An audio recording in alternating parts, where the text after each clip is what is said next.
Hey, showing a little crazy Israel, you know what I'm saying? Round table of truth, you know what I'm saying? And of course, today I'm accompanied by Officer 5000 Kazakh Ahmad. You know what I'm saying? I got the opportunity, I saw him, so I'm gonna go ahead and take it, you know what I'm saying? So first off, sir, you know what I'm saying? I just want to start off, you know what I'm saying? For brothers may not know, you was born in DC? No, I was not born in DC. I was born in the Midwest, Illinois. Midwest? You understand? Okay. Not too far from Chicago. You understand? And I ended up getting over this side of the country through Esau's military, the white man's military. But I'm glad I'm where I am. You know, I'm from 1 West 125th Harlem, New York. That's really where I'm from. Because that's where we all from, when you know the truth. Because. So yeah, I just want to say, you know what I'm saying? You really a known face in Israel. No. You know what I'm saying? No, I'm just trying to get like everybody else. Yeah, Captain Quad, Captain Zaryak, you know, Captain Shock. Them brothers been putting in work, so you know, I'm just trying to follow what I seen them do. Right, and that's to the point too. You know what I'm saying? Even though you was in Esau military doing a lot of work in there, how did it feel from transferring from a white man army to literally a black man army? Oh, brother, that's an excellent question. It was night and day. I wouldn't even consider what Esau has going on in the army. I think they're playing army. They just white men with it's a large militia. It's not an army. They white men with guns. I came to the UPK, brother, the Lord's army, and I get to see real discipline, real structure, real order, and most importantly, what I couldn't find in the white man's army, real brotherhood. And so it was night and day. I had to watch my back. Esau military. I couldn't trust anybody I was around. The culture of it is real dysfunctional. You know, it's real dysfunctional, and it's not meant for our people to be in it. It's meant for Esau. Like, he thrives in those type of environments.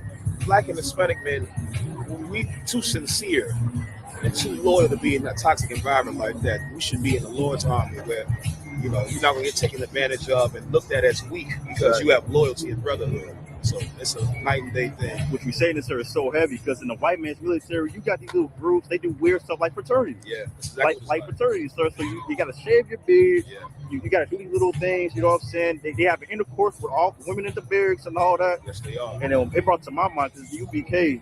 You can never have a character like a white man ever. That's right. So everything we do, you know what I'm saying? We hold ourselves to a standard in the eyes UPK. So I just want to say this. So there's a lot of brothers that's watching that's in the military UPK. Right. There's a lot of brothers. So ever since you was one of the trust for Hebrew Academy. Right. You was there that day too. That's right. And I want to bring out too. All those comments was like, y'all ain't gonna do this, y'all ain't gonna do that, y'all scared, y'all can do this for the white man. Yeah. Now, what would you say from having structure, how did it change your life? It changed my life drastically in every way. I think the way I even wake up in the morning is different. It's how I wake up in the morning with a sense of purpose. In the world, brother, I prayed I didn't wake up. That was my life in the world. I pray I didn't wake up, you know, and I look forward to every time I went to sleep because life was hell. And the truth, brother, I'm praying to wake up to get the day started and what else I can do for the day. And, you know, I have a purpose that's greater than myself, and that's helping and fixing my people, God's people. And so, brother, it has given me a sense of purpose unlike anything I've ever done in my life. And that's how I know it's the Lord's work. It's not anything that any man, you know, can boast. It's the Lord's work. And he gave the helm to Commander General Yohana. He's holding it down. Yahweh Ba'ashim Yahweh Brakatah. General Muhammad. That's our protocol, you understand? Again, militant. You see that? General came in, General on deck. Exactly. You understand it? That's what we do. So next question, I want to move toward this now. Okay, will you be in the army now in DC? The white man's army. The white man's army. That's right, no sweat. You know what I'm saying? So like now the white man's army is literally invading DC. That's right. So I just want to say, what's the experience going on? What's it like down there? So what it is it's a political theater. They're not really there to stop crime because DC doesn't have any worse of a crime problem than any major city. But Donald Trump now has to distract everybody from the fact that he's on the Jeffrey Epstein list as a pedophile and a frequent flyer on the Lolita Express to that island. So, you know, he has to go big to distract everybody And one thing white people understand, and Donald Trump is very keen on this, is white people's hatred for blacks and Hispanics surpasses everything else. And so when all else fails, let's blame the niggas. These niggas, look at the crime. Look what these niggas is doing. Look what these Hispanics is doing. When really, the DC doesn't have a crime problem, again, worse than any other city. What they should do is send a National Guard to profile these white boys so they don't shoot up schools and churches. But they're not doing that because it's not about crime. It's not about law and order. It's about oppressing God's people. And so that's what's going on in DC. They scared to go into the hoods. Yeah. You understand? They scared to go into the hoods. You'll see videos here and there where they'll be in little small little areas where we at, but they're not really policing the hood. They're scared to go there. So it's not about stopping crime at all. It's a show, it's a distraction. Right, and also too, because sadly, you got our people thinking we need these FBI agents, we need these CIA agents, we need everybody to clean up our streets. Right. But this is what happens when you vote for somebody who's not of our people. That's right. Or voting period. Right. You know what I'm saying? So like once again, sir, I want to bring up the fact that that people that our brothers, we don't understand what the hell is going on at all. At all, brother. I know what you see that, sir. You could expound. Absolutely. When, like, if a brother could wake up, what should he do? Like, what should he see in his eyes if he can't realize already? That's an excellent question. And to piggyback off of something you said, to the Uncle Toms and the Step and Fetches that believe we need the FBI and the ATF and the DEA in our community, you don't understand. Our community is full of crime because of the FBI, because of the DEA, because of the ATF. Okay. The United States government is the reason why there's crime in the Black and Hispanic community. And the first thing a brother should wake up and realize is the white man is the devil. That's the first order of business. If he can just put that at the forefront of it, say, how Jewish people, they wear, it's called Teflon. Yeah, Teflon. Jewish people, they wear them little boxes right here, the leather straps. Well, blacks, Hispanics, and Native Americans should figuratively wear Teflon. You understand? I'm not telling you I'll go be Jewish. Exactly. Don't twist what I'm saying. Don't do that. You understand? You should figuratively have a box like the Jewish people have, and in that box it should be the white man is the devil. It should be at the forefront of everything you do, because it will dictate how you operate. You can't get high when you understand the white man put this here to make you weak and destroy your people. You can't sleep with prostitutes when you understand he thrives for crime. You can't murder your brother when you understand we have to join together and stand up against oppression. He wants us to hate each other. Right. Understanding the white man is the devil is the first step. It's the first thing. You can't even accept being an Israelite until you understand the white man is the devil. You understand? You got to separate from white Jesus, the religion. So that's the first order of business. The white man is the devil, man. And every Black and Hispanic Native American, you should say it once a day. It's like medicine. It's like a vitamin, a multivitamin. You know what I'm saying? You wake up and take your multivitamin. You understand? Right after the multivitamin, the white man is the devil. All right, let's start the day off. Carl, it's so crazy. When I came into the school as a young man, like brothers would tell me, I wake up every day, the white man is the devil the Bible speaks of. You know what I'm saying? But as I kept coming to class, coming to camp, now I'm teaching class. Now I got older. Now I'm saying, like, now I know why brothers say that. Exactly. Because if you go without one day knowing who your enemy is, you are going to be consumed. That's it. You know what I'm saying? If not by drugs, if not, you know what I'm saying, by getting unalive. That's right. White man's military, because they're going to go to World War III. That's right. You know what I'm saying? So what you bring out the heavy point. You know what I'm saying? Like, people got to understand who their enemy is. Right. And I just want to ask you, sir, from, you know what I'm saying, in the past, in the world, being with the enemy, you know what I'm saying, army fatigues, whatever. But now in the truth, what's your brothers how should brothers just understand of what's going on? Well, again, the white man's the devil. From there, you'll get understanding on everything else. The white man is the devil. His God is the devil. We should leave his God and find out who our God is, because his God has destroyed us. His religion has destroyed us. So we have to find out what is our culture. Who is our God? And once you start there, the white man is the devil, you're on the right track.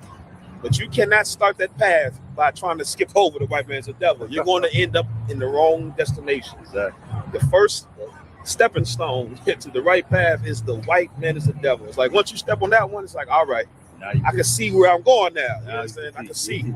And you can start stepping along the way. You know, oh, I'm an Israelite. Oh, I'm God's chosen people. Oh, God is black. Christ is black. Yeah, but all that is stepping stones after acknowledging he's the devil. Right. Like you said, you got to know who the enemy is. Because you will be consumed. Okay. And there's a war being waged on our people, and we don't know it. So we're losing the war because we don't even know we at war. So that's the first step. Okay.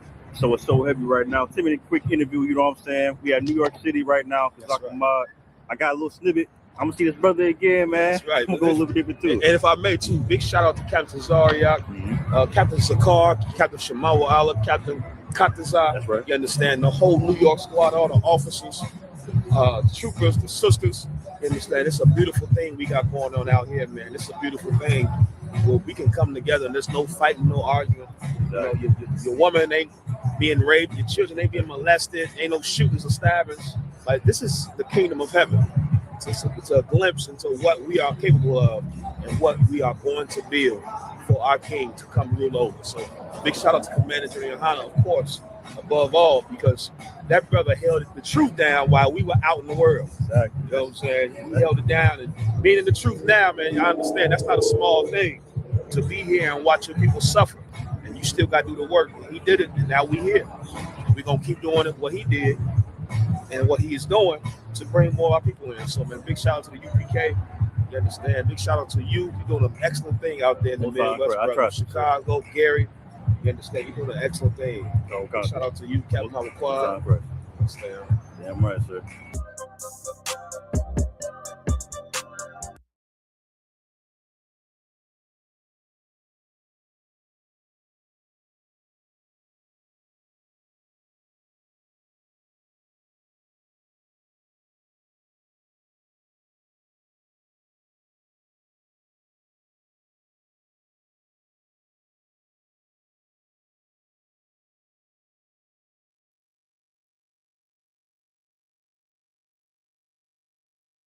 You have the first floor.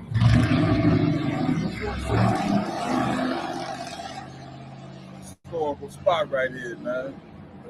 So this feels like one of them neighborhoods. The school was right there, wasn't it?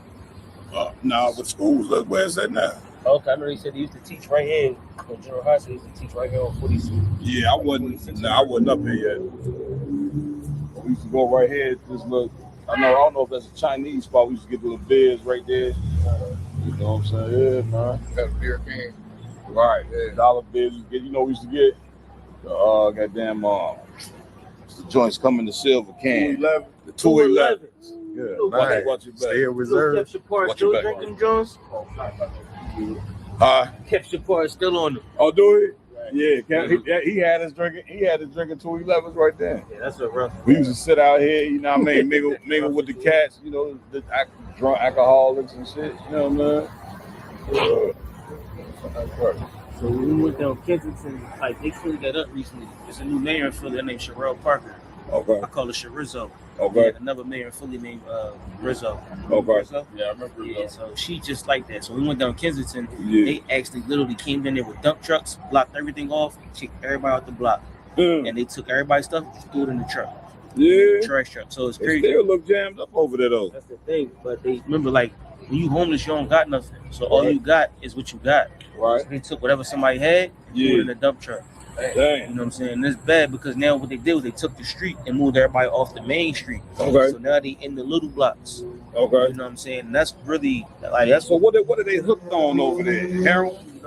well, yeah, but no, it's horse tranquilizer. It's called trank, and they mix it with fentanyl. So it's, Dang. they mix the horse trank with the fetty. Okay, so them young cats over there, who's the one with the product? I can't really say, you know what I'm saying? But you know what I mean? I know somebody over there that got trank, fetty, and then they do got heroin. They got everything you can think of over there. You know what I'm saying? Right. It's a wild place, but what happened is, you know, people just want to get their fix and they get so high. We saw a pregnant woman high. What did we? We saw Yardan. It was a pregnant woman that was getting high, right, bro? Oh yeah, she was walking down the street pregnant, and you see she was geeking. She was high. You know what I'm saying? There was another. We saw another pregnant Joan in the door. She was obviously pregnant, rolling up. I saw that. I saw You seen that? Yeah. You know what I'm saying? So those people, I don't know if y'all seen inside the inside the train station, but they was all bent over in the train station. You know what I'm saying? So it's like they trying to make it better, but it's halfway sad because in order for it to get better, somebody gotta be hurt. Right. You know what I'm saying? That's a straight up fact. Man, so this is a storage spot, man. We out here in West Philly. What is this, 43rd and Market, man? This is an old barrack spot. We stay on I think the first or second floor. I can't remember, you know what I mean? Myself, Captain Shapar stayed here. General Kathumkabar been through here. Ashaparium. Man, what it is, Captain Marquardt, ISUBK. I'm out here with the brethren, man. Told you we was going to take you to a few spots. There's another spot around the corner, man. Y'all want to see that spot? Old time Christ. Man, we can go check that spot out too. If I remember it, we're gonna make our way, man. You know, a walk through memory lane, man. What can I say? Of course, if I could just make one small point. Please. You know what I'm saying? You could see how destroyed our people is out here. The brother just said he was Christian and Muslim. You know what I'm saying? Two totally different religions. You know what I'm saying? That's why the ISUPK is so important, because we teach you who you are and what God to follow. You know what I'm saying? This man, the scriptures say you will come to in America and serve wood and stone. You know what I'm saying? That brother was a clear example of that. The wood meaning the Christian cross, the stone meaning that rock they go over there and kiss in Mecca. You know what I'm saying? And this brother is serving both of them. You know what I'm saying? You know what I'm saying? Big ups to Commander General Hunter for holding on to this truth. You know what I'm saying? Shalom.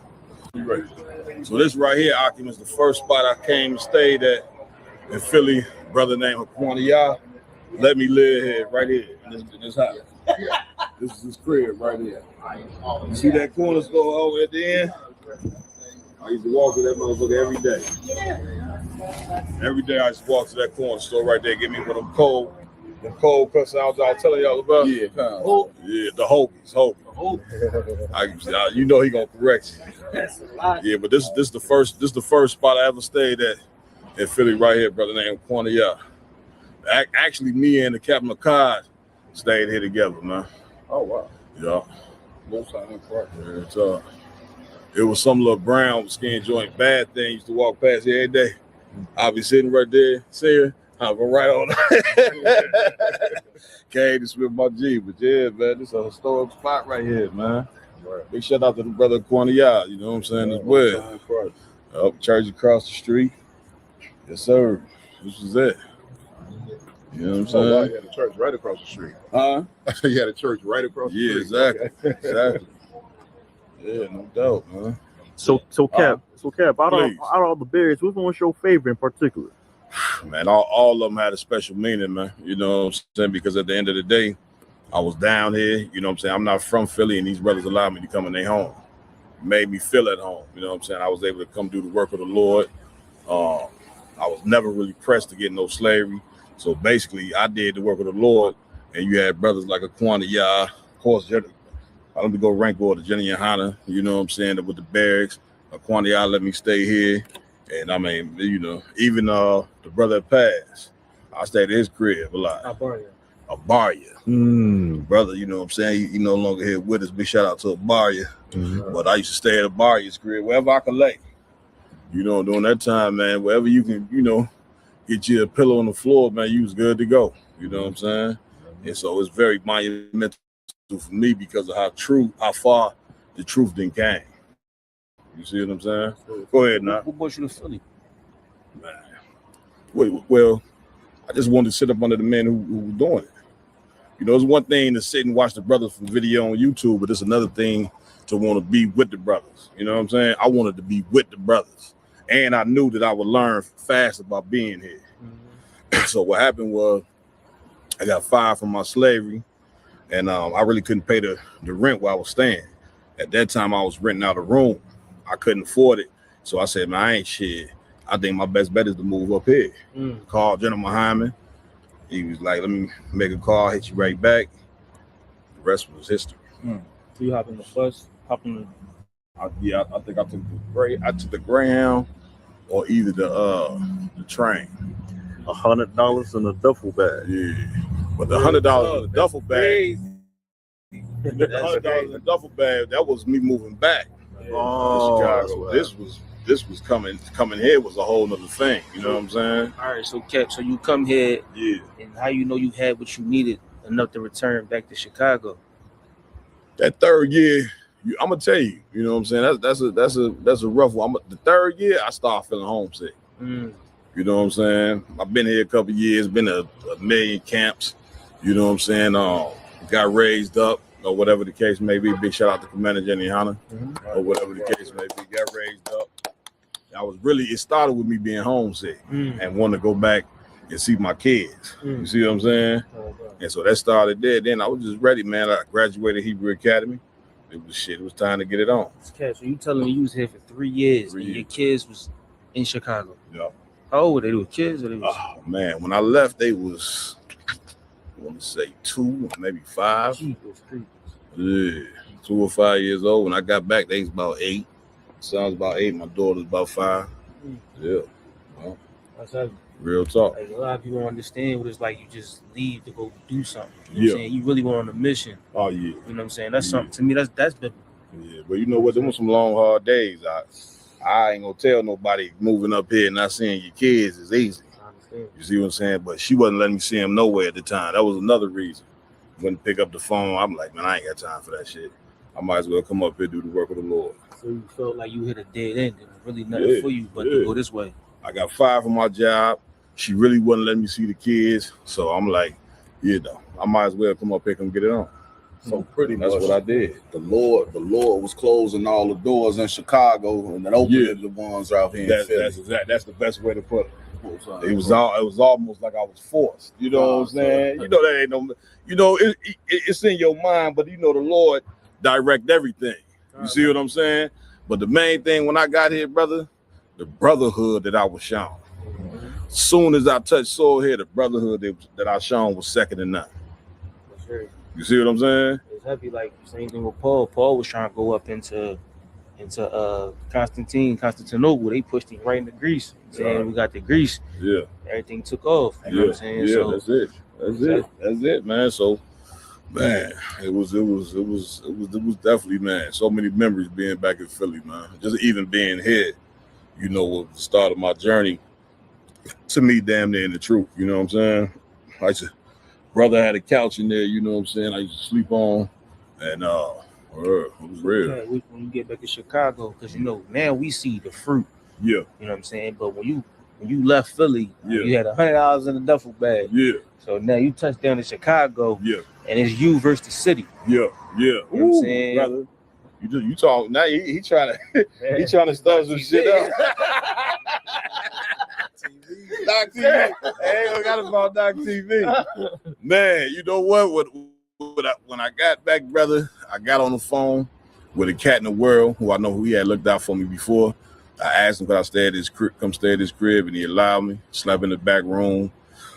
And then from there, man, I slept a few places. You see what I'm saying? But I was not going nowhere until the school got built.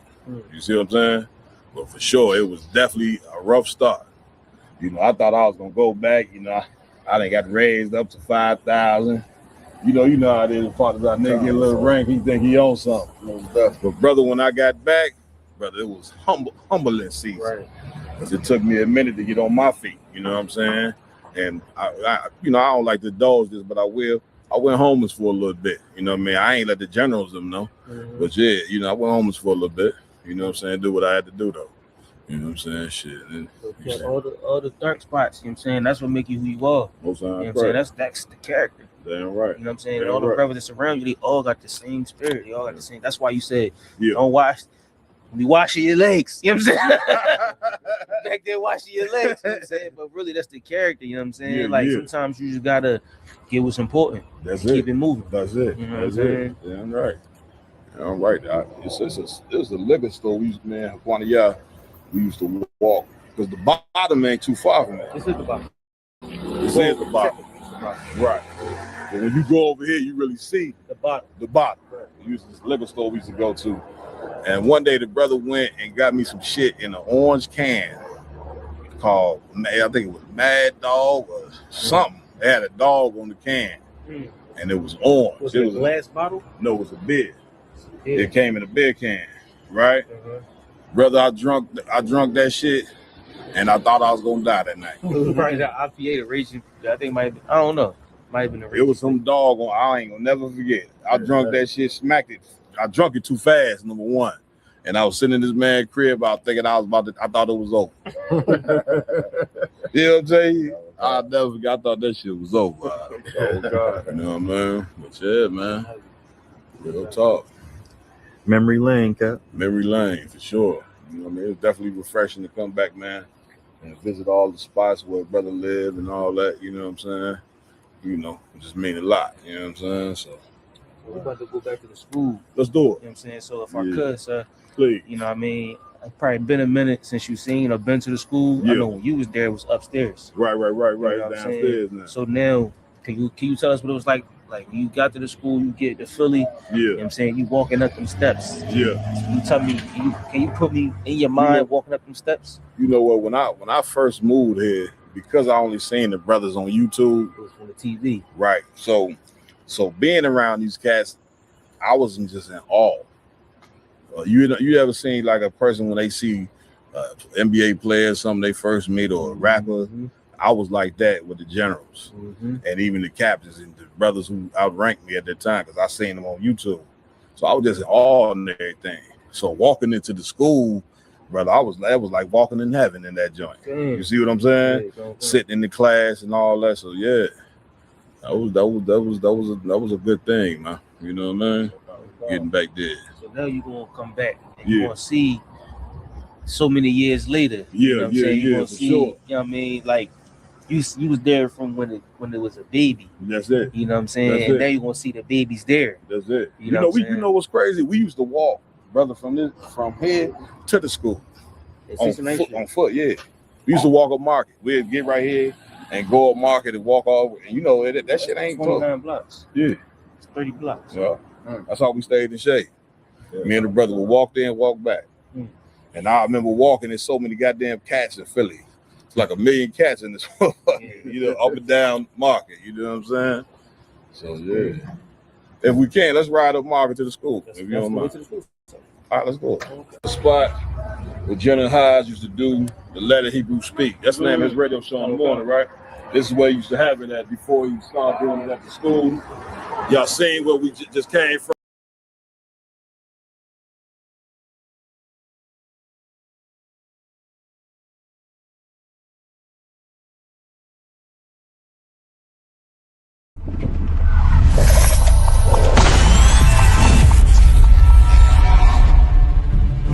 You're a black Marine or a black whatever in the white man's military, that make them want to kill you more. Like when they see the uniform on you, they get an extra disdain for you. You know what I'm saying? Because they don't understand why in the hell do you want to fight for them? Cared enough about your trials and tribulations, the things that you suffered through, and how to get out of that. That's your history. You don't need a white man to have no remembrances for it. Damn, man, I get it. You chastise the child too hard, Yeah. or you create trauma. Yeah. If you don't say nothing to the child, Yeah. then you making them soft. That's it. You know what I'm saying? Like, it ain't no way for a black man to be right even when he is kidnapped. White people that's out there that want to help black and Hispanic people, the best thing you can do is just leave us the hell alone. They are all against you. They all want to destroy you. And the ultimate goal of all of them is to put you back into slavery and subjection. Real Nigga University in 5, 4, 3, 2, Let's get it. 1.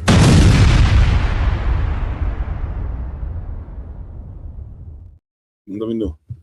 We good? Hey, Shalom, Ms. Rail.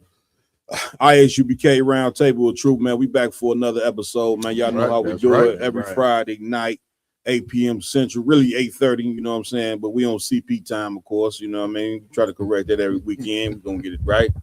All right. With that being said, man, I want to give it up to the Most High, Yahweh in the Hebrew, the God of blacks, Hispanics, and Native American Indians. That's right. And of course, we want to give it up to our King, Yahweh Shah Mashiach, whom the world ignorantly calls Jesus Christ. And of course, we got to give it up to the man with the plan, none other than commanding General Yohana. You understand? Big shout out to everybody joining us in here tonight. We're gonna go through a few names in the chat. Big shout out to True Supreme 7. Get him a hand. Who was that? Ragasha, ISUBK, Nazama. Now, if I mess up these names, it's real. Don't get mad at me.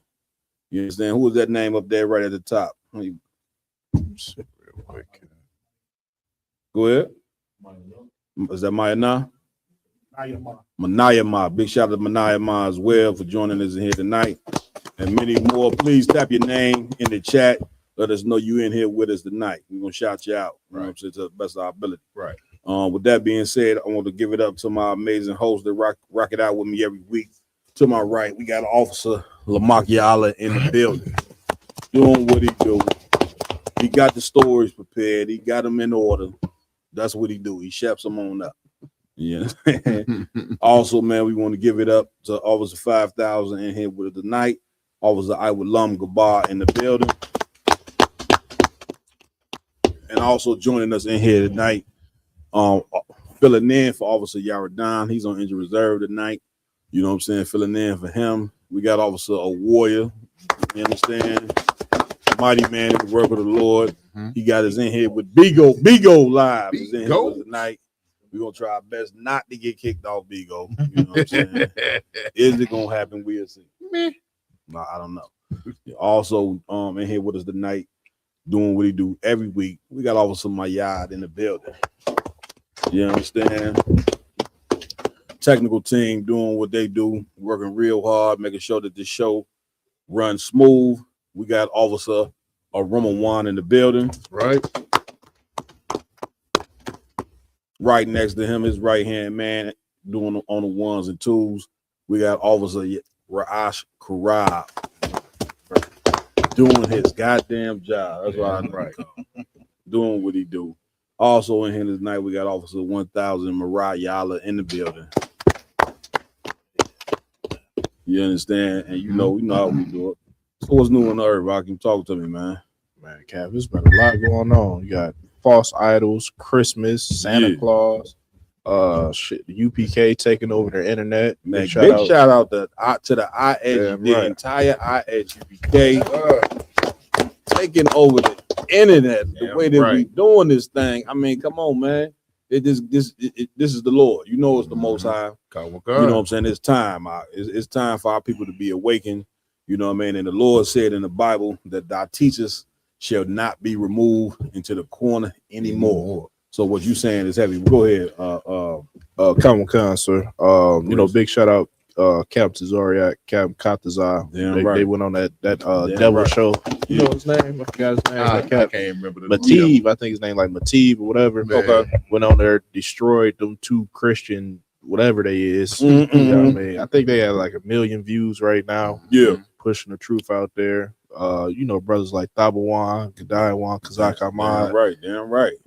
Pushing the truth hard. Man, let me tell you something. That type of work right there, I was talking to Kazak Ahmad, you know what I'm saying, last night because of that video he shared with Commander Jenny Hanna, you know what I mean, telling the Edomite what's the solution, you know what I'm saying, to our problem, our racial problem here in America. And then, you know, some Edomite came and did some commentary, you know what I'm saying, on the back end of that, which we gonna play that video in there tonight. The devils, we're gonna show you how these people are so diabolical that they don't even want, they hate you, but do not want you to leave America. We're gonna show you in here tonight how diabolical these people really think. But as I was talking to Kazak Ahmad, I was saying that hard work is contagious. You get what I'm saying? And those brothers, the way these brothers is working on that internet, getting them numbers up, getting them views, and bringing attention to this truth like it's supposed to be done. Now you seeing all type of brothers pop up. You know what I mean? IG was talking about that earlier. You know what I'm saying? You seeing brothers pop up with the video playing behind them, just sitting here like this. A warrior. I said, shit, I might as well start making me one. I'm gonna put a little facial expressions to mine though, like. You know what I mean? So damn sure what you saying, IG. Brothers getting in, and of course, you know, we got to mention Christmas. Of course. You know what I'm saying? Rudolph the Red-Nosed Reindeer. Santa Claus. You understand all these different things. We're gonna show you some stories in here tonight that show you Christmas was not as merry as you thought it was gonna be. Right. Okay. Donald Trump dropped bombs on Nigeria and told them Merry Christmas. Damn. Get me right on. That's what he delivered something. Yeah. He was Donald Trump was Santa Claus of Nigeria this year about dropping bombs on him. Get me right on. I mean, boy, oh boy, oh boy. You know what I'm saying? Come on, my y'all. And if I could, Please. one Trump and Nicki Minaj just go over to Nigeria talking about how defending the Christians in Nigeria. I don't know if they was in Nigeria. I think they was in the UN. No, they were Comic-Con. They went to the the UN. Talking about defending the Christians and the slaughter and genocide going on over in Nigeria last month. Boy, oh boy. and told them that this was their Christmas gift. Merry dropping bombs. Right. Okay. That kill people. That's a gift. That's a gift. Once again, if there's any mystery why we call the white man the devil, damn right, that the Bible speaks of, it should not be any mystery at all. We dead on, just like we dead on with anything, because of course, ISUBK are the certified prophets of the Lord. Damn right. We say it, you know what I'm saying, with as much confidence as possible, because we know it to be true.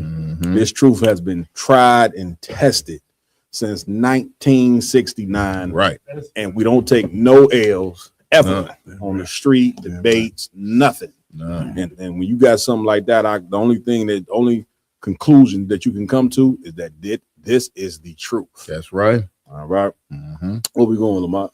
Come. We already started speaking on it. The first one up is the bombing of Nigeria from the U.S. Damn. Yeah, you already decided to jump in, and that was the first one already in the queue. But yeah, see how the little work. Hey, that's all right. You know what I'm saying? We're gonna expound on that thing. That's all right. We got the video. Come on, let's get it. You did a great job. Tens of thousands of Christians, and I told Nigeria and I told the people around Nigeria that if you do it, you're going to get hit. And I said yesterday, hit them on Christmas Day. It'll be a Christmas present. We hit ISIS, who are terrible. They're butchers. And we really hit them hard in different locations, and they really got hit hard yesterday. So they got a very bad Christmas present. You can't tell me the white man ain't the devil. Get it right, man. He said we're gonna hit him on Christmas. I thought Christmas was supposed to be about happiness, man. Ain't it Merry Christmas? Yeah. Ain't Santa Claus supposed to be about happiness? And ain't it supposed to be about joy and love and care? And you mean to tell me, you know what I'm saying? Now this is a white man's holiday here. You mean to tell me that you're gonna go bomb up? You could have waited any other day, but you're gonna wait, you know what I'm saying, the day, when the star goes on top of the tree and people decorating and loving their families, you know what I'm saying, to go and drop some bombs. Get me right, Aji. You the war expert in there. Get us right. Please. Cap, that's the white man's gift, dropping bombs. Like that's his pleasure. That's it. Dropping bombs. And furthermore, Cap, please, when has Donald Trump ever gave a damn about anything, any person in Africa? Yeah. He talking about he going there to defend Christians in Africa. Maybe I'm wrong. Maybe it is some white Christians, tens of thousands of white Christians in Nigeria. Right. But I don't think that's the case. Yeah. So he's spending them Tomahawk cruise missiles cost what? 10 million per missile. Are you serious? They like 10-50 million per missile to defend Africans. So he's spending the taxpayers' money, you know what I'm saying, to go over there to Nigeria. Right. Now Nigeria, get me right on this. They got a ton of oil over there in Nigeria. But resources. Resources. But somehow it's all about they doing what they doing to defend it. Are they saying they defending the Nigerian Christians over there? Get me right on this. Count on one kind. Oh my God. You know, Cap, it's always got to be like some type of mirage on why they're committing war acts. That's it. So I guess that's the ploy that they're going with. They probably went into had a little circle meeting. How are we going to go and drop bombs? What are we going to tell the people? That's it. We'll say that it's Christians over there being persecuted, and we'll just do it like that. That is such a gangster move. once again, these countries, you know what I'm saying? Johnny and Honda say this all the time.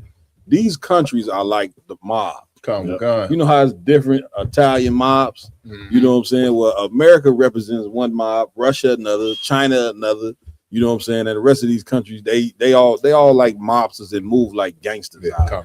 Now we know, you know what I'm saying, that anytime, and that was just a poor excuse to go over there and take the Nigerians' resources. And really, it's gonna expand to more than just Nigeria. It's gonna expand to a ton of them African countries because Africa has decided that they are done away with European colonization. Now they got rid of the French. The damn French whole economy collapsed behind them African countries, saying they would no longer, you know what I'm saying, be used by the French, which I totally understand. And then Africa over there, they trying to say the same thing to America.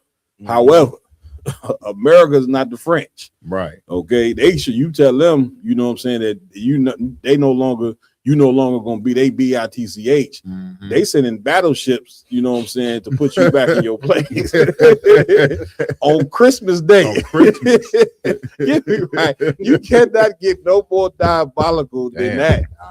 You understand? Like this show you, like they used to sell slaves, you know, and once again, we're not speaking up for Nigeria because the Nigerians are not our people. Let's throw that disclaimer out there off top. We are Israelites. We are not speaking on the behalf of Africans sold Israelites into slavery. That country in Nigeria was some of the biggest. That's how Nigeria became rich. You know what I'm saying? All them countries on the west coast part of Africa became rich from selling slaves, namely the tribe of Judah and the tribe of Benjamin, so-called Negroes here in America and so-called West Indian people on the West Indian Islands. So we ain't in no way, shape, form are we speaking up for Nigerians. But goddamn, you should know by now when a white man say something like that, that it's a damn lie. He is the biggest liar on the face of God Green's earth. I'm coming to you, man. He lied, you know what I'm saying? He did the same thing to Iraq. Remember, they had nuclear weapons. America was going to Iraq. Weapons of mass destruction. They had weapons of mass destruction.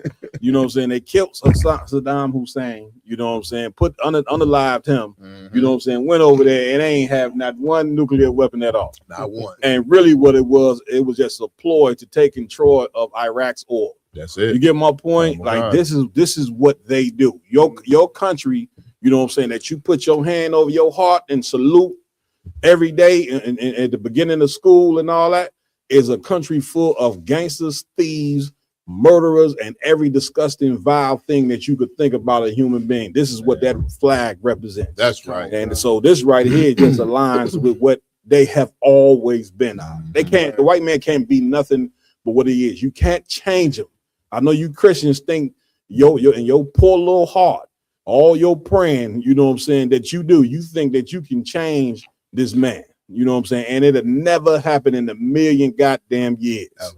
What you're saying so heavy, like, because they talking about Christmas is supposed to be a day about Christ, right? You understand, where the greatest man that ever walked the earth, and this is supposed to be a day about him, Christmas. Exactly. You understand? But then I ain't even thinking about that. Then you go find out who Christ really was, and the Christ that they've been praying to in the Christian church is actually a false image of a white man. You understand? It makes sense why they bombing on Christmas Day, because they're celebrating a false Christ, which is a white man, which is the devil the Bible speaks of, and white people are known for unaliving each other. You understand? They're known for unaliving anybody because that's who they were, and that's how the Lord created them. Them to do that on the day of Christmas, because that's who they serve. That's it. You understand? A white man that's great at unaliving others. And good luck goes to show you that they don't give a damn about Christ at all. Like they talk all that crap about Jesus Christ. You think white people who go to church on Sunday, do you think they give a damn about Christ, man? Right. Like, do you not understand these people that was teaching you about white Jesus and this whole philosophy of Christianity? Do you not understand that these people own slaves, you big dummy? Right. So what in the hell do you think that they care about? Christ wasn't no slave owner. Christ wasn't no liar, wasn't no murderer, none of these things that America represents. And so what in the hell make you think they give a damn about bombing somebody on Christmas? Like they all of a sudden care about Christ. Right. You know what I'm saying? Which Christmas has nothing to do with Christ's birthday. That's another damn lie. Right. Come on, my y'all. Hey, Salagi Cap, Please. if I could expound a little bit. Two things. Number one, with Officer Lamarck and you, I'm gonna combine something, sir. The white Jesus that the white man worships and so-called prays to, Cesar Borgia, he's a descendant in he comes from what they officially call the first crime family. The Borgias were the first mafia family in history. Come on, so man. it's only right that they worship, you know what I'm saying, that that the leaders of this country is mobsters, you know, and operate like gangsters and mobsters, because they God is nothing but a mob boss. That's it. You know what I'm saying? The underboss, the son of a mob, the first mob boss. That's it. You know what I mean? Also, come on, our people need to realize, if you've been wondering why they cutting Medicaid, if you wonder why they cutting Medicare, you wonder why they doing all this stuff with the food stamps and the economy and all that stuff, because they getting ready to go to war with the world. What Officer Awalam was talking about, a single Tomahawk missile, depending on the variation of it, costs approximately $1.4 million to over $4 million a piece. Damn. $1 million a missile. $1 million to up to $4 million. That's it. Depending on the missile, Cap. That's it. You know what I mean? So that's why your food stamps getting cut. That's it. That's why your Medicaid running out. Damn you know right. what I'm saying? That's Damn why right. the cost of a carton of milk is going to be $10 goddamn in the next 2 years. That's You it. know what I mean? Because America's going to war. Give it up. That's it. Come on, Avalon. If I could Please. piggyback off my yard, and that's another reason why America's not trying to lose their interest in Africa, like France did. France lost Niger, Burkina Faso, a bunch of colonies in Africa. Right. They just completely lost them. Now America is doing what you call a show of force, saying, like you said, Cap, we are not France. That's Right. it. You think about taking our interests away from us, aka your resources, we dropping bombs. That's it. That's it. In the name of going over there protecting Christians. Right. Now, come on, Donald Trump. You got to talk to me, man. You got to come up with a better lie than that. You understand that you over there, all of a sudden, you so concerned, you know what I'm saying, about protecting Christians. You know what I'm saying? real quick, Cap. Didn't Donald Trump say that Africa was a stinking? What did he say? Sticking rat hole country, something like that. But He now called he it care about a it. shithole country. A shithole country. Yeah. You know what I'm saying? But now all of a sudden he cares, you know what I'm saying, about the Christians over there in Nigeria. Come on, Barah, you got it. Please. Google that they said 16 is Get that mic, boy. if I could count what they said on Google, it was 16 missiles. And so if my math is correct, like I said, $4 million, just about, that would be $64 million in they spent on those missiles. Man, let me explain something to you. They don't give a damn about going over protecting no Christians or nothing else. They going over there for I will say for the resources, for the oil or whatever, because this is what a gangster does. You know what I'm saying? America is concerned about spreading white supremacy and ruling the earth, you know what I'm saying, in whatever way, whatever it takes to rule the earth, they gonna do it. They don't give a damn who they gotta poison, who they gotta imprison, who they have to kill, who they have to lie to, or whatever. You Negroes should know that better than anybody. You know what I'm saying? Your ancestors gave 300 years of free labor. You know what I'm saying? And then turned around and told you ain't getting $1 for reparations. Okay? Right. That's who these people are. You know what I'm saying? Which is the sick part about it is that people who worked your ancestors for free for 300 years, you sitting in that damn church and even if you don't go to church, the fact that you walking around brainwashed thinking one day you're gonna be a part of this empire, you are totally delusional, and you need to go get you some medication from your nearest pharmacy ASAP. And say, I suffer from the delusion that one day I'm gonna be a part of America, and that doctor gonna look at you and say, well, you right, I definitely got something for you. You know what I'm saying? The medicine that you need is the TRUTH, the truth. That is the medicine that you need, and that's the medicine that you're gonna get when you tune into the IGBK. Damn right. All right, come on, Rumble One, let's go. Just a couple of comments. Please. We got like if I'm saying this wrong, at Praveen Sameshkar.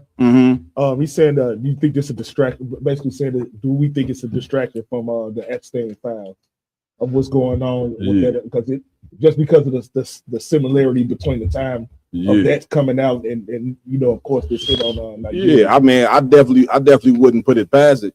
You know what I'm saying? Them Epstein files, you know what I'm saying, is going to be, you know, very, very a serious thing when all of the information get unveiled. So what the brothers, I don't know if that's a brother or a sister, but with whoever is bringing that out, what you saying is extra heavy because it definitely could be a distraction. You know what I'm saying? But whether there was Epstein files or not, America is moving on with what they been wanting to do, you know what I'm saying, since the inception of this country, which is rule the entire earth.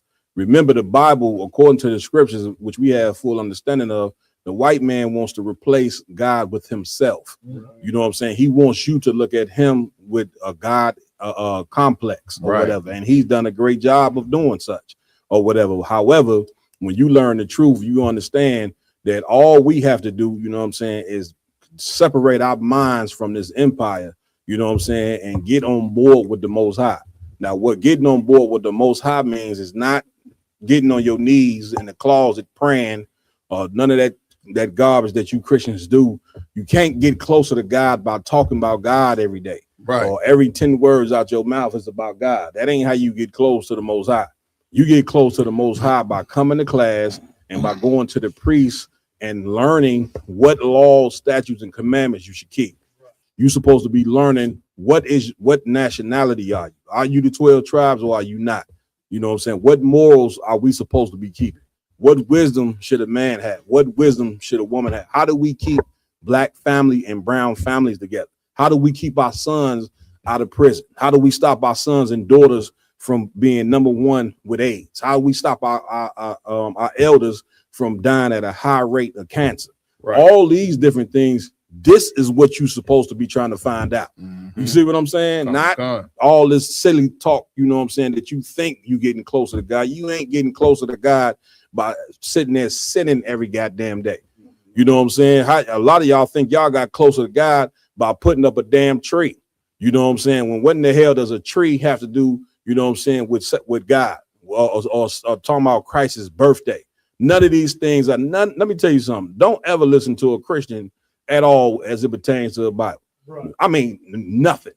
These pastors have failed at showing you how to serve the Lord, which is why we in last place as black and brown people, man. And we are people that's supposed to be in first place, according to what the scriptures say, Kawaka. We supposed to be above all people, according to what the Bible says. You understand? So I'm off it, man. Where we at? Anybody got anything else they want to say towards this? No sport. Where we at? Come on, sir. For all the Christians out there that want to start praying for Nigeria now, you black folks, you understand? This is a video over here of Jake talking to an African, and the African saying that we ain't the same. Right. Come on with it. Damn, Lamar, you hit him with back to back, didn't you? Mark hit him with a curveball, then came with a fastball at 110 miles per hour. Just in case. That's it. Is not unified, then we can't have a global unification of the black diaspora. What are you unified around? That's something we could build. What is the purpose of Pan-Africanism if you're saying that unity is impossible? Well, you said it as if I believe in Pan-Africanism. It's the most stupid, bogus thing anybody to even say. But you spoke about worldview earlier, right? Mm-hmm. So what if our worldview was to uplift each other? Whose worldview? Black people. Which black people? All black people. No, there is no such thing. You can't go to Asia and say all Asian people. But why not? I am telling you, this is the mistake. Mm-hmm. We are the only ones who walk the earth, and as soon as you see a black person at the airport, oh, brother. No, I'm not your brother. What's wrong with that? Oh, Jesus Christ. Have you gone to Europe and you had an Italian man calling a German brother? Fuck them. What's wrong with me seeing you at the airport? This is the problem. You got to explain it to me then. Okay. I don't get it. Let me ask you. Let me tell you something. The story of Chaka the Zulu. Chaka Zulu. What was he famous for before they killed him? Tormenting fellow black tribes in that region. Stop right there. And listen, This cat. Go ahead, the warrior. Like we've been teaching this since, like I said, since 1969. We're Damn not right. African. Damn right. And Damn for right. whatever reason, I just can't understand the Pan-Africanism that they want. People just want to be part of Africa. That's it. It's just, That's it's, it. it's like it's a sickness. That's it. And anything that's dealing with Africa is homosexuality. When you dive into it, Man, it right. leads right to homosexuality. Damn right. Give it. Listen, he just said something heavy about Shaka Zulu. You know what I'm saying? That's what Shaka Zulu was famous for. And guess what? The one tribe, you know what I'm saying, he was the most famous for capturing. The tribe of Judah. Right. You understand? What you do not understand is the tribe of Judah during 70 AD ran into Africa. Listen good, black people. All you got to do is come to class and we will go and show you the history of who you are. Stop sitting in the white man's school and just thinking that your enemy is going to teach you who you are. He's your enemy, so he's never going to tell you the truth. Black people ran into Africa out of the land of Israel 70 AD and went and lived there. Now, when they went in Africa, they went to war with African tribes. That's what he's sitting there trying to tell them. All dark-skinned people are not the same people because you dark, you dummy. Right. You got Right. East Indians that's darker than us. Some East Indians is about as black as the jacket the brother got on right there. Are they African? Are they Israelite? Are they the same? No. So you got to get that colorism out of your damn mind.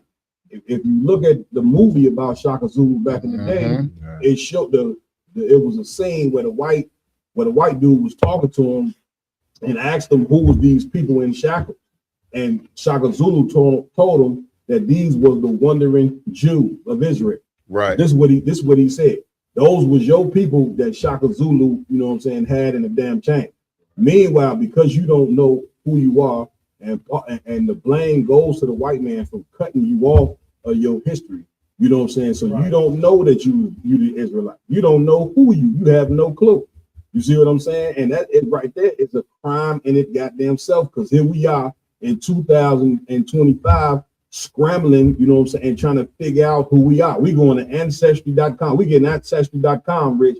Come to find out that's a damn hoax. Right. You see what I'm saying? And so, brother, we got to search. The scripture say, I'm paraphrasing, but search for the tribe for the truth until death. You know what I'm saying? Somebody telling you African, well, you better where who? What tribe? Where? Make somebody prove. Because we can prove that we the Israelites without a shadow of a doubt. You understand? So that's who Shaka Zulu went to war with. Meanwhile, you Negroes think you was Shaka Zulu. You think Shaka Zulu was for you when he was an enemy to your goddamn people. The Nigerians, enemies to black people. You understand? These people did not sell their own people into slavery, man.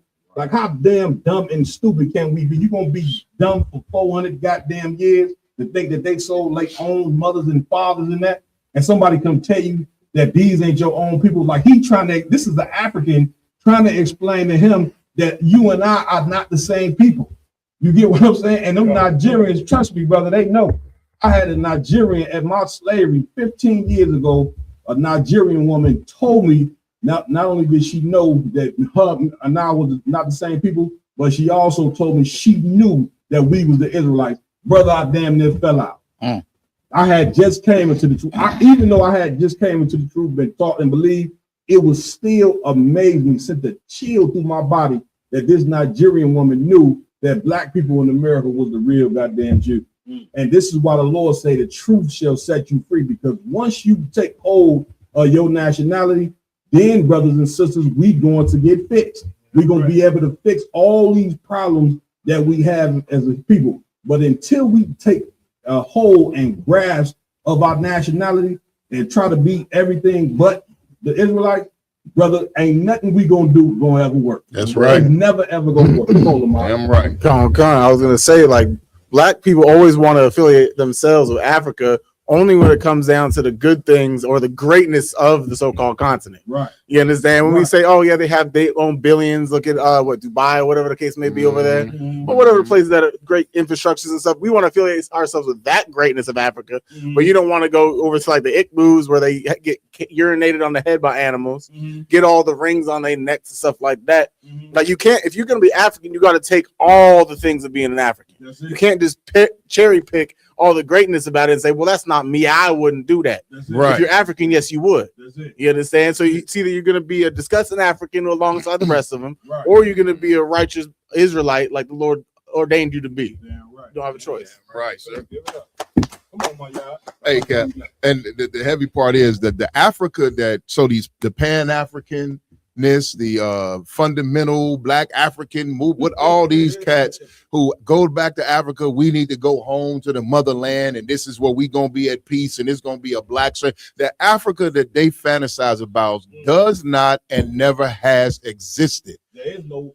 The brother try to tell you, black people, there is no goddamn Wakanda. Exactly. You know what I'm saying? Selling all that you had to move to Africa, thinking that this is Wakanda over there. You know what I mean? You get over there, them damn Africans con you out of all your money.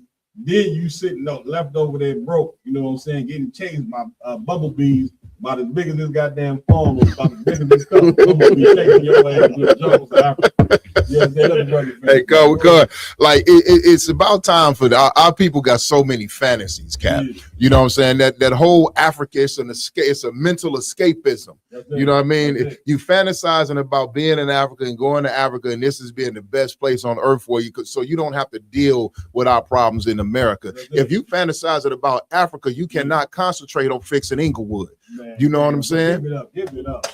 Listen, that's such a bitch made sucker move. You know what I'm saying? Black people, here we are in the foul of North America with our own problems or whatever. Black people sitting over here homeless, eating out the goddamn garbage can. And here you niggas going over talking about you want to donate to Africa. Right. You want to build a school for Africa. Right. You want to go over there and help the Africans and they fight. Nigga, what about your plight right here in North America? Damn right. You understand? We need all that energy right over here. Honorable Go Khan. ahead, you going to go help. You going? That's just we just struggle. Damn right. Let me tell you, being a prophet of the Lord, brother, it's not an easy thing. Mhm. It ain't an easy thing to see your people so dumb to where they going to help the people that sold their ancestors in the ships. Honorable Khan. You don't understand. The Africans, them African kings, they sat at tables and made deals with the Portuguese. Right. Made deals with the English. Made deals with the Spaniards to sell your mother. So what you think your mothers and fathers would feel about you going to go help the Africans who helped capture them, put them in slave dungeons, because the white man ain't go through Africa. He ain't go through and capture you. That's a damn lie. The Africans captured your mothers. The Africans captured your daughters. Right. The Africans captured your sons and sold them to the white man. Once again, the truth is like medicine. It's hard. Medicine, certain medicine, it don't taste good, but it's gonna fix you. Damn right. It's a hard truth to face that you ain't no goddamn African. That's You know what I'm right. saying? But it is the absolute truth. Come on, Avalon. Con, we got that clip. I mean, we gonna lose the point. We got that clip with Shaka Zulu. Let's do it. I was just pulling the same thing up, sir. Y'all right on point with it. IG beat me to it. That's good. That's cute, man. Hey, go with God. Carol Cobb, man, place me on order.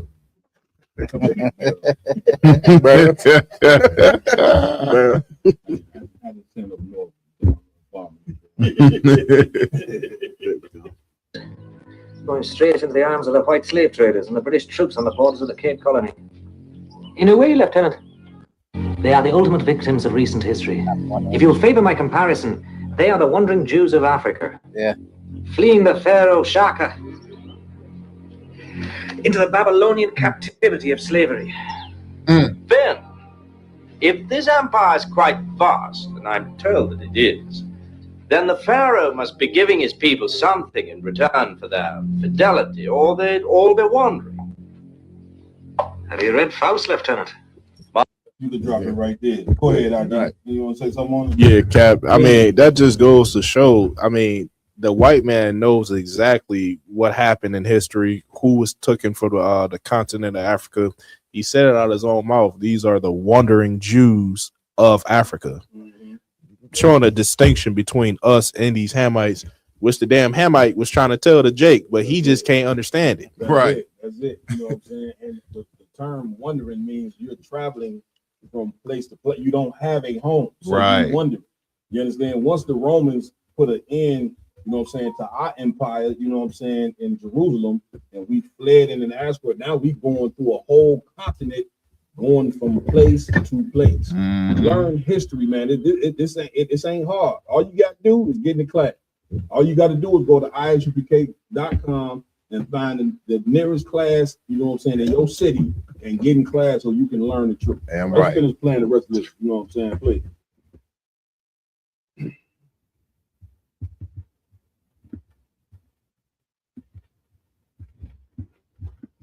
It's like You might as well go ahead and get that point in. I was gonna say while he pulled up the video, Please. he said escaping Pharaoh. He said and being chased and sold right into Babylon. Yeah, that's crazy. You know what I mean? Right. So it's like you said, Cap. It goes to show, just because we don't know, our oppressors know exactly who we are and exactly who they are according to the Bible. Because why would he say Babylon? Because Revelation say that Babylon the Great is gonna fall, and we know Babylon the Great is America. They confess so much in these movies and TV shows and they books, and they just go right over our goddamn head. Listen, like an eagle in the sky. You sitting there watching the movie with black people and ain't catching the messages and the point coming out the movie because the messages is flying right over your goddamn head. God will gun. You see what I'm saying? And then you got it. Then they look at us like we the evilest niggas in the world when we bring it out and be like, hey brother, did you peep that? He said this, that, and the third, and the history is this, so you should know this. Now all of a sudden we hate everything, we hate everybody, we just the most evil niggas in the world. Why would we claim to be Israelites, you know what I'm saying, without it being proven to us? Con. Do you think I would be sitting up here right now claiming to be an Israelite unless Commander Junior Hunter proved it? He proved it. He proved it, you know what I'm saying, to so many brothers and sisters, you know what I'm saying? That's why we sitting in it. Damn right. They just say, let them say y'all are Israelite and just took it for face value and say, well, he said it, you know what I'm saying? No, we ain't kind of move like that. You know what I mean? You know what I'm saying? You went in the Bible first and foremost to show the prophecies in the Bible. Then with the other history books to support what the Bible is saying. This is proof. You know what I'm saying? What we're telling you about us being the children of Israel. Come on, Ward. Salaya, I don't want, man. That be the downfall of these other, you know, organizations trying to come up with ISUPK. They really think we don't do no research. They think we really just only read the Bible and we don't do any type of, you know, scholarship, or we have any scholarship. You know, right. We actually go and read other outside biblical sources. Let me switch out with them. Because I would look a little more cold. Go ahead, boy. Just because the scripture says the earth will help the woman. I'm right. You know what I'm saying? So we prove it. That's it. Let's go ahead, Rob, playing the rest of this video. That's the man you're gonna unite with? Okay. I'm just telling you. We think that skin color makes you and me the same. We're not. I am from a small tribe called the Ajak tribe in Benin. Benin is only 6.5 million people with over 40 tribes. When I say tribe, I mean the language is like French and Chinese. I don't have anything in common with the 49 other people in my country. Nothing in common. They speak a different language. They have a different God, a different religion, different food, different forms of wear and culture, traditions, and customs. We were forced, carve and say, remain here. He's not my brother. Now you're asking for a global brotherhood of all black people. Why would the black people be different from any continent? Europe is a global community of white people, and they don't go around saying brother and sister. Asia is a community of all yellow Asians in Asia. They don't go around calling each other brother and sister. Right. Same with the Middle East, same with everywhere. Where only when it comes to black people you think we are all the same. We're not the same. So you Good. I ain't never said give a Hamite a hand. Get a Hamite a hand. I'm coming to you, Kyle, and listen, he's speaking in frustration.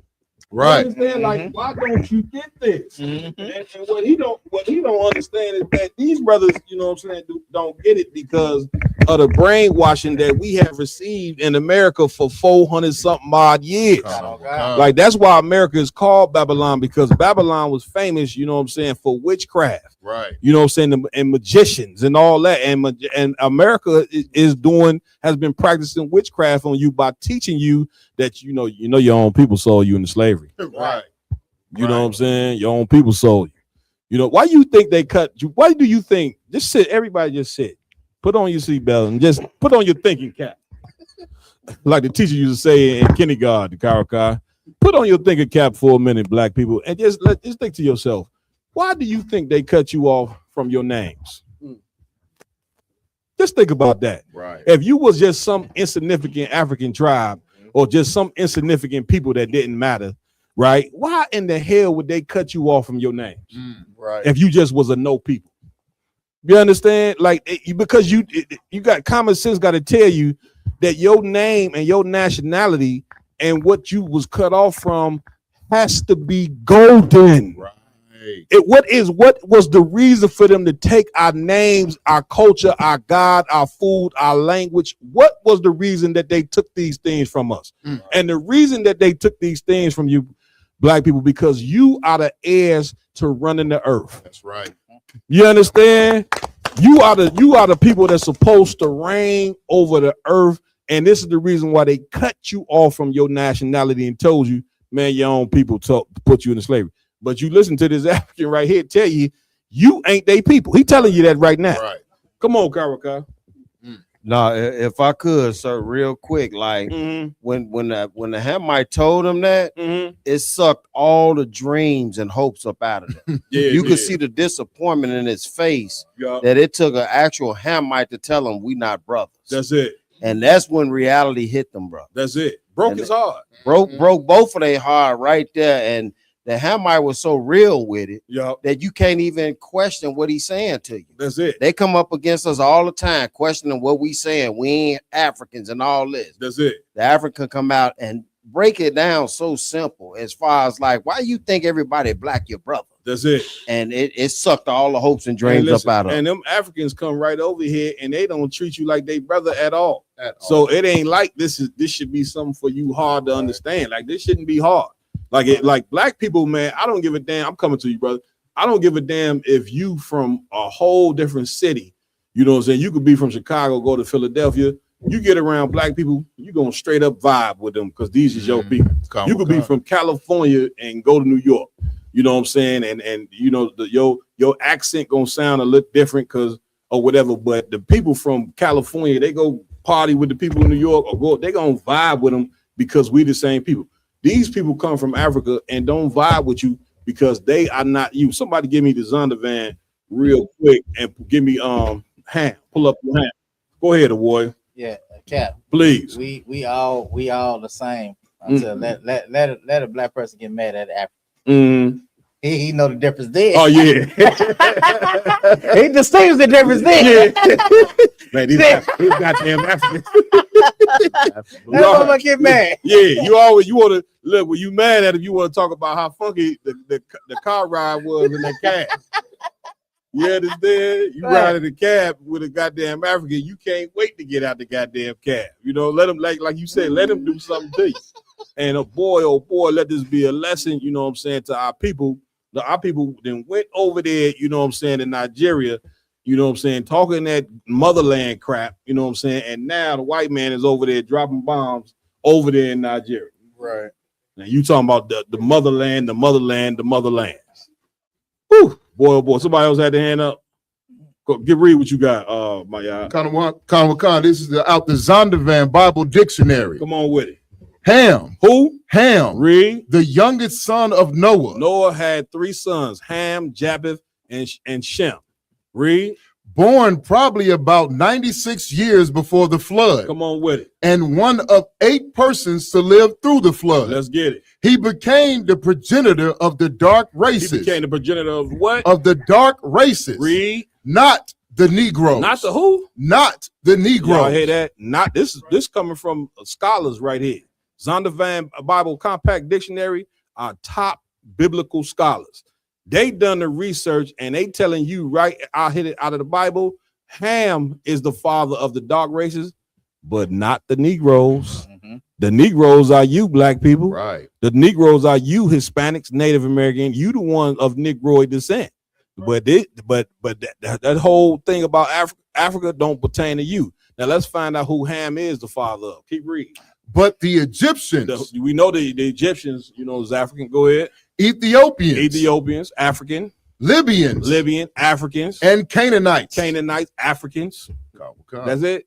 You understand? This out the Zondervan. So I mean, at some point, man, you believe whatever the hell you want to believe, man. We're gonna go on teaching the truth, and Lord allow people wake up to who they are. Well, come on, Mariah. Like if I could, Please. The brother was just thinking the same thing about the Zondervan dictionary. Mm-hmm. But I got another if I could. Please. The book of Exodus chapter 11 and verse 7. Come on with so you people can understand this is coming from the word of God, Mm-hmm. not our mouths, not commanded Gina, but from the Most High God. This is the book of Exodus chapter 11 verse 7.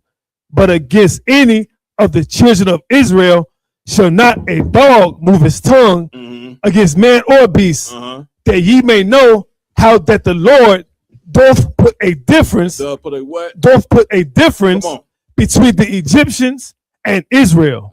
That's crystal clear. Get it, brother, a hand for that. That was heavy. Lamar, where we going next? Come on, sir. Of course, we got to speak on Christmas. You understand what happened across the last few days with Christmas and Christmas Eve. So first off, we got a merry brawl that happened recently on the streets. A merry brawl.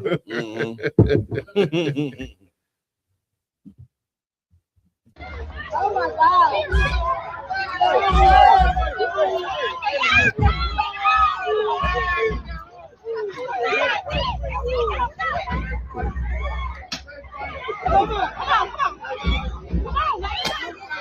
I got on the shirt that said the Grinch.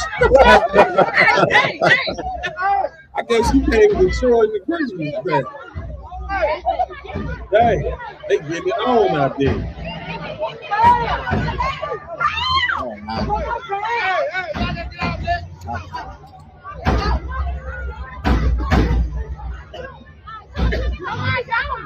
Hey, I'm holding her hand.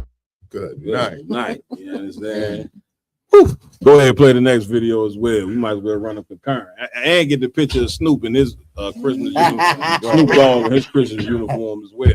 But get me right on this, Ramawan. I thought Christmas was all about happiness and joy. You know what I'm saying? What in the hell they doing out there scrapping in candy cane uniform? Get me right. Man, Cap, I would think since they all dressed the same that they family, cousins, sisters, they came friends, together. Something. Yeah, they out there scrapping. They came together, you know what I'm saying, in uniform, looking like candy canes and out there scrapping, you know what I'm saying, like cats and dogs. Right. You know what I'm saying, to go to show you that the spirit of Christmas ain't what you've been taught. You know what I'm saying? The spirit of Christmas is totally is vanity.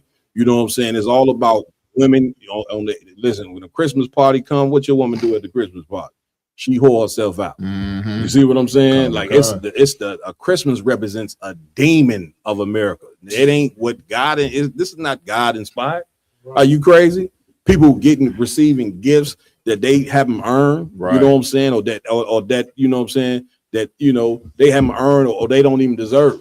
You see what I'm saying? That's why you don't have appointed holidays. You give gifts when people earn them, not on the appointed day. Right. Because what does that mean? When you give on the appointed day, what influence does a person have to change their life if you giving them gifts on an appointed? They don't have no inspiration to change because they know I could be a monster, I could be evil, and then on this particular day right here, you know what I'm saying? I'm getting gifts no matter how I act from day to day. You know what I'm saying? Wrong one, please. What's the purpose of all them sisters in half naked in silk pajamas having a party anyway? Yeah. It was probably a sexual deviant in there. It's like if you look around these holidays, a lot of sisters started to do that. They gather themselves up all together with these raunchy clothes on. They juke twerking all in the video camera, slapping each other on the tail. Doing these little Christmas parties, and it ain't got nothing to do with the whole thing, the so-called theme of Christmas. It's just a bunch of women that want to be children. Well, this it happens like this because you're worshiping a tree, right? right. What knowledge does a tree have to give you? Right. What wisdom does a tree have to give you? This is like the tree represents an idol. The idol represents a god. You understand? And so Christmas is really the foundation of it is to really just get money from poor people. Right. You know what I'm saying? Because you spending all that money, who reaps the benefit from black and brown people celebrating Christmas? The white man does. His economy gets a goddamn boost, you know what I'm saying, from Christmas, from from you following what is his idol. Now, what is the tree? What is the tree teaching these sisters? Is it teaching them how to be better women? Is it teaching our young men on how to be better? It ain't teaching them, which is why you don't celebrate. Right. But now when you go in the Bible and you read about the stories in the Bible, the Lord got his own high holy days. And when you celebrate them high holy days, it's a purpose behind each holy day. You get my point? Like we just celebrated, you know what I'm saying, Hanukkah, which was about what? The Israelite brothers taking back the temple from the Greeks. Right. Now, when you teach your people that and we sit down and have a feast, you're putting something into the people now. You know what I'm saying? That they can say, well, if our people took back the empire, took back our country from the Greeks during the time of Hanukkah, and we celebrating that, well, that means we in the same predicament right now. And we should be doing what the Maccabees brothers is doing. The Maccabees was niggas. Damn right. With braids and afros that went to war against the Greek Empire and came and took back our temple, and we have a feast about it every year. That's right. That's what when you celebrate these things, this puts something into the people, man. You understand? These some sisters right there, they acting like that because ain't nothing getting put into them. Christmas is a total failure for trying to fix for us looking to that as a day that we should celebrate. The Christian church, who is promoting for you to celebrate Christmas, they are a total failure at teaching sisters on how to conduct themselves, which that's your end result right there. Some sisters who came together in candy cane lingerie out there scrapping like cats and dogs. Right. You understand? What's the next joint? My son has me boo-hoo crying. We go to Marshall's and the cashier asks us if we having a good holiday, and we like, yeah. And my son go say, yeah, even though my mom only got me 7 presents. Not knowing what the presents is that he got. Like, I spent a lot of money on him. I really did. One of his gifts being a PS5, but it's just like knowing how hard I worked to like get everything that I did for him. And mind y'all, my son he's about to be 7 2 days after Christmas, but like damn. I don't know if I'm like too sensitive for this world or what, but oh my God. Mind y'all, like I'm the parent making stuff happen, making Christmas happen and stuff. And I get that he's only 7, but that just really hurt my feelings. Hear him say that to a stranger, like my mom only got me 7 gifts. Like my back and my neck, my body, I'm a CNA, has been hurting for weeks.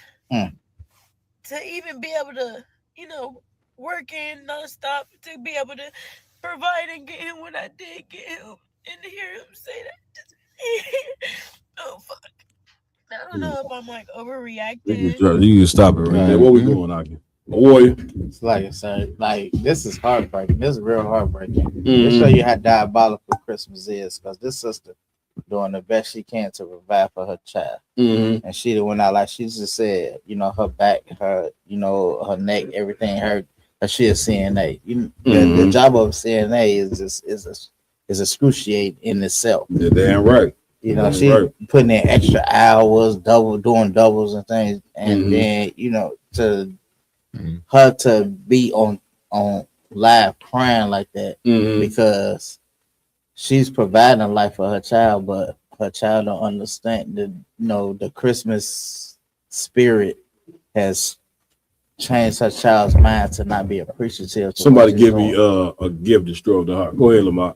Come on. I was gonna tell you, like, the whole people think that Christmas is all about camaraderie and coming together and being thankful for family and all that, and giving people their gifts for appreciation. But really, it's on the flip side. Christmas is all about being vain and greedy and lustful for items that you believe that you deserve. It's like your birthday is. You think you need to be worshipped. Give me this, give me that, give me that gift because I'm so great this day. It's not about you giving it away. It's about you receiving the gift. That's it. You know my point? And then it's because your expectations are, well, I'm the greatest on the earth. Everyone needs to adore me. Of course, you're always gonna have a high standard, and people are never gonna meet that standard. So then you're gonna have a temper tantrum, get mad at your family or friends, or whatever the case may be, and ruin the entire day. But really, that's the point of the day. Right. You understand? Right. You know what I'm saying? Go ahead, Maya. You got the floor. Comic-Con. And it go to something you said earlier, Adawan. You know, you can't have a day where you just expected to just give regardless of how a person behaves, how they act, what they do. You know what I mean? Her child has not learned the value of earning anything. That's it. Because you know what? On my birthday, it don't matter how much of a terrorist I am all year long. That's it. On my birthday, I'm going to get me some gifts. That's it. And on Christmas, I'm gonna get the most gifts. I'm gonna get everything. I'm gonna put a list together, and I'm gonna get everything I asked for on Christmas. You know what I'm saying? Go ahead. You got it. Now you got it. So and all that you know what I'm saying, that doesn't teach a child responsibility. That doesn't teach a child morality. That doesn't teach a child how to grow up and be a good person. You know what I'm saying? And be and act in accordance to the way that you're supposed to act. All it teaches a child to do is just hold on to this time of year, and you're gonna get what you want no matter what. Listen, at 7 years old, he already a gritty bastard. Yeah, Conor McCon. Like it look crying, you know what I'm saying, over 7 gifts. He must have grew up when we grew up. You know what I'm saying? 2 gifts, you know what I'm saying? You was straight. You know what I'm saying? Look, my cousins used to take their toys that they had for years, used to take them up, wrap them up, and give them to me. You know what I'm saying? Put them under my tree. Okay. And now, why am I saying it? Because it just goes to show you that how much, you know what I'm saying, people put into a day that is just about vanity. Right. You get what I'm pointing? Then you wonder why people grow up and the only thing they concerned about is money. Right. You know what I'm saying? Or about having, you know what I'm saying, a nice house and cars, and all it teaches you, brothers and sisters, is lust. Right. You understand now? Is it good to have nice things? Yes, but that ain't important, man. You know what I'm saying? Sometimes you're gonna have to be content on what you have. And the sister does not understand her going to break her back to buy him, and one of those gifts was a PS5. Right. You see what I'm saying? Get me right on it. I don't play game, but the PS5, get me right on it. How much? About $700. Yeah, PS5, $700. Now that's just one gift on top of 6 other gifts that she then went and got them. This is why the Lord said, take your spirit out of America. This is one of the things he's talking about right here. Right. Taking your spirit out of America means stop celebrating these wicked ass holidays that don't put nothing into you, and mainly it doesn't put nothing into your goddamn children. Right. All you doing is ruining your children in so many different ways that it is ridiculous. You get my point? One of the ways you destroying them is by you going to break your back and then going to give credit to a fat white man, you know what I'm saying, for some damn gifts that you went out and worked for. Then once your children find out that you've been lying about Santa Claus, now they believe it's okay to be a damn liar. Right. You get my point, but you think you putting morals in the children by having them celebrate Christmas. Christmas ain't about the children. Christmas is about the white man. It's about worshiping the white man, and it's about feeding the white man's belly so he can continue to rule. Damn right. You understand, Maya? You want the scripture, sir? Please. The book of Ecclesiastes, chapter 7 and verse 7. Come on with it. Surely oppression maketh a wise man mad. Make away what? A wise man mad. Y'all wonder why we look angry. Ain't that what they say when they why y'all so mad? We could be sitting there smiling. But we still, Tell us to smile. Right. You know what I'm saying? Tell us to smile, this, that, and other. What in the hell should we like? We gotta, according to this scripture we reading, we in the right spirit to be angry. Damn right. We angry because we know that we being oppressed. You go tell an average black and brown person that they being oppressed, they're gonna look at you like you got 5 heads. Oppressed. What the hell you talking about? You know what I'm saying? I'm living good. Right. You see what I'm saying? Oh, God. But we being oppressed in this place and we mad about it. Read. And a gift destroyeth the heart. The gift to do what? Destroyeth the heart. Yeah, gift destroyeth the mind. That's what you seen take place with this sister telling you in this video right now that her son is mad because he only got 7 gifts. What a little gremlin. Right. And listen, it's a demon on her too for even sitting there crying like a damn baby because he mad, you know what I'm saying, that he didn't get enough gifts. She's sitting in a damn car crying like a goddamn newborn. When what that sister and what that little boy need is a man that come in there and say, we ain't celebrating no Christmas. All that's over. We ain't following the white man's holidays no more. Moving forward, this little guy right here gonna get a gift when he get good grades. When he take out that garbage every day and keep his room clean and do push-ups and sit-ups and earn the right to receive a gift, you know what I'm saying, he'll get it. But until then, all that is over with. You can go ahead and wipe them tears. This is why, that's why having a man, and not just any man, but a man who obeys God and fears the Most High need to be put in every black and brown home. Right. And then you'll see us get fixed overnight. You understand where we at with it? Was that it? Come. I ain't no sweat. Any more on the joints? So we can move onward. Y'all ain't gonna put Snoop Dogg up there? Oh yeah, Snoop Dogg. Y'all got the picture of Snoop in his Christmas uniform? Get me right. Oh, wait a minute. There's another Christmas video. Well, that was kind of, I don't know if you want to end the Play video. it. Yeah, I want to play that. Oh, no, this one ain't. That ain't. Yeah. Nah, the kids is destroying the gifts. And No, stuff. this one right here that he got is not Christmas. Yeah. Yeah, Yes, it was, yeah. No, that's not. That's not. Trust me. It might have been accurate, but that's not the point. That's what he was trying to bring out in the video.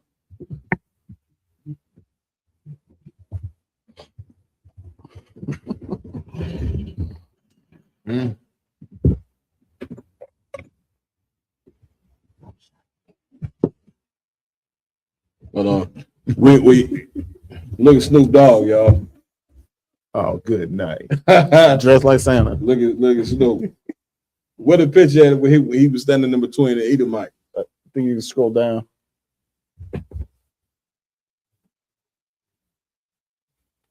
If you can't find it, don't worry about it. I just want to say this, man. I mean, let all these different stories that we went over here tonight, you know what I'm saying, be a good lesson for you about Christmas. Donald Trump bombed Nigeria on Christmas. We showed you a video of some sisters battling out like battle cats in candy cane uniforms. The sister was just crying because her gremlin son, you know what I'm saying, was mad because he only got 7 gifts. What are you supposed to get? 14 gifts? Right. Like, you know what I'm saying? Yeah. Like, go up. But there. Yeah. No, up. To the left. Down with the white people. With the white people. To the right one. Yeah. Good night.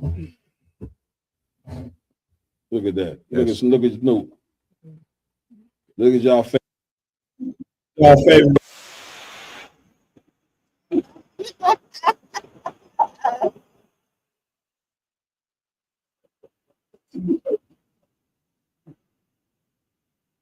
Snoop face. You look like an Arab.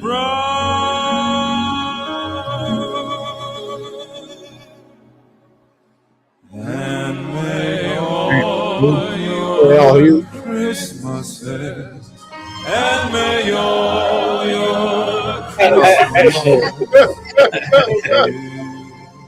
Good night, man.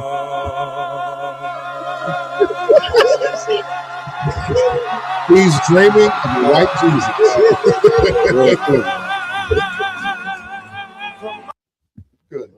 Go ahead. Man, Cap, that's a scandalous nigga right there. Like, that's the type of cat that'll literally do anything for money.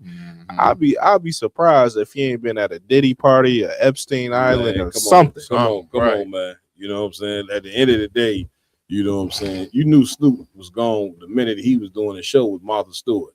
You Yeah, know what I'm Carnival saying? God. He's letting you know I'm just moving forward for the rest of my career. I'm just gonna be a hoe, you know what I'm saying, for money. Whatever I got to do, you know what I'm saying, I'm gonna do it to receive money. You know what I'm saying? Damn that, black man. Listen, let this be a lesson, man, to hold on to your integrity, man. You know what I'm saying? I'll live in a damn cardboard box, you know what I'm saying, and drink water and eat bread every damn night if it meant to me holding on to my goddamn integrity. You know what I'm saying? Instead of sitting there, you know what I'm saying, with them in the middle on the stage with these devils talking about singing a Christmas goddamn carol. This what happened to the low riders? You know what I'm saying? With Dr. Dre flapping up and down. What we talking about? You know what I'm saying? All this stuff was brought out here tonight to show you that Christmas is totally satanic. So where we at? So next up we have a brother looking like he's about to make a proposal. I'm just gonna leave it at that.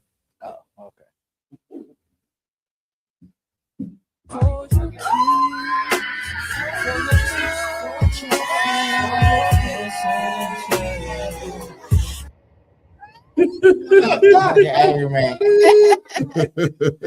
Israel, y'all got to get me right. You know what I'm saying? play that video one more time, man. Y'all got to get me right.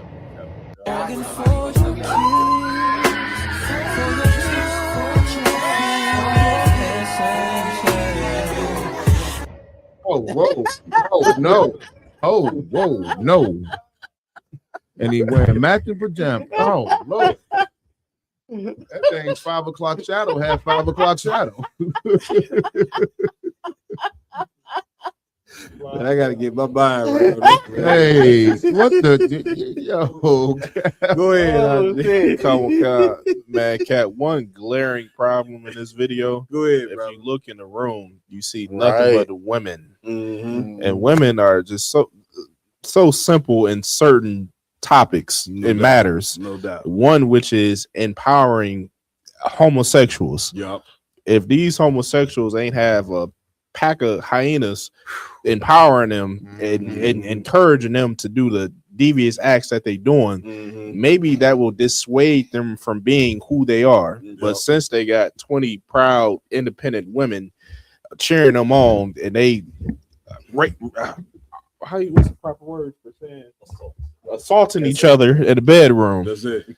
I mean, it's a disgusting situation, but they should not be encouraged. And they being encouraged by simple women. Man, listen, what you saying so goddamn heavy.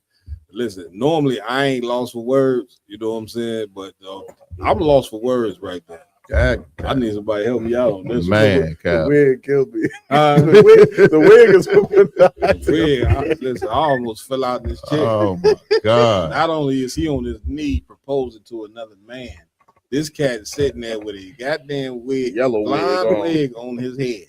It was yellow, Cat. Yellow wig on his head. And like Iwalum said, the sad part is a bunch of sisters around sitting thinking that this is okay. And then you black women wonder why, you know what I'm saying, you can't find a man. Right. You know what I'm saying? You can't find a man because you sitting around thinking that something like this is funny. That this is hilarious and this is cool that that a man, you know what I'm saying, is on his goddamn knee, you know what I'm saying, proposing to another man. You know what I'm saying? And y'all sitting around like this is okay. And then you wonder why you can't find a damn man. Make it make sense, huh? You understand? And I can guarantee you already know what religion they are. You know without a shadow of a doubt what religion they are. And it goes to show you that the institution of marriage in America, Karaka, listen to me good. This shows you that the institution of marriage in America is a damn joke. Right. That's what it goes to show you. Marriage is supposed to be between a man and a woman, not between a man and a man. Larry and Jake ain't supposed to be goddamn getting married. Right. You understand? Which goes to show you that marriage in this place, that's why marriages never work, because it don't, once again, it's not backed by nothing. You see what I'm saying? There's no knowledge behind that. When we come together, this is to serve the Lord. You get my point? These cats right here, you telling me these two cats right here is serving the Lord? Right. With his cat getting on his damn knee. You understand? And the women sitting around thinking that this is okay and that this is acceptable. Come on, Lamont. Come on. What's so heavy is like when you look at all the greatest kingdoms to ever be established, all of them had a major form of homosexuality inside of it. That's it. You understand? Babylon was obviously known for its wicked acts and lustful deeds. Greece, Rome, Egypt, like all of them fell when they were so predominantly homosexual. Yeah. I mean, the Lord does not want this type of act around on this planet. Right. You understand? Because if it was such a great social construct and the way that God wanted you to live, then those empires wouldn't have been destroyed like they are. Damn right. You get one point. And then right when America's economy starts falling, everything like that, that's when the laws of homosexuality started to change. Yep. Because back in the 70s and 60s, it was a mental illness. It definitely was. And because the white man is such a devil, he slowly changed things. Well, they're in your closet, and now they're out the closet. Now it's just the different lifestyle, and so forth and so such, and it changes with society. But the Lord doesn't change with society. The Lord said it's either right or it's wrong. Right. So the Lord's got to destroy America just like he did the other kingdoms on this earth. Yeah, right. Give it up. You know, listen, what them women, I'm coming to you, my wife. But yeah, what them women should have did was when they seen that transpiring, got up and walked the hell out of that damn house. Like, you know what I'm saying? Like, you women, this thing of us getting back to ourselves as a people, it ain't just on the men. Women, you have to stand against men, you know what I'm saying, becoming homosexuals, or you know what I'm saying, it's going to destroy the fabric of who we are as a people. See what I'm saying? And so go ahead, my y'all. Hey, Sluggy Cap. You know what I mean? Like you said, you know what religion all of them in there are, you know what I'm saying, a part of. When I looked at that, Cap, I'm looking like that's the choir and the choir director proposing to one of the altar boys or something. You know what I'm saying? Like, without a shadow of a doubt. You know what I mean? Like it reminded me of, you know what I'm saying, my cousin, May He Rise Again, you know what I'm saying, fell into that lifestyle. And the way I found out about it, because he was diehard in the church since we was kids. And the way I found out about it, you know what I'm saying, is one day I went to church when he come to church. After church, went to hang with his church members. He was in the choir. So yeah, I go back to hang with him and the rest of the choir. You know what I'm saying?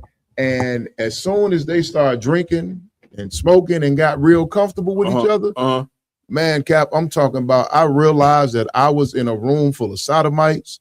It was a brother in there that had a rib, and she's sitting on his lap. And the more he started drinking, the more feminine he got.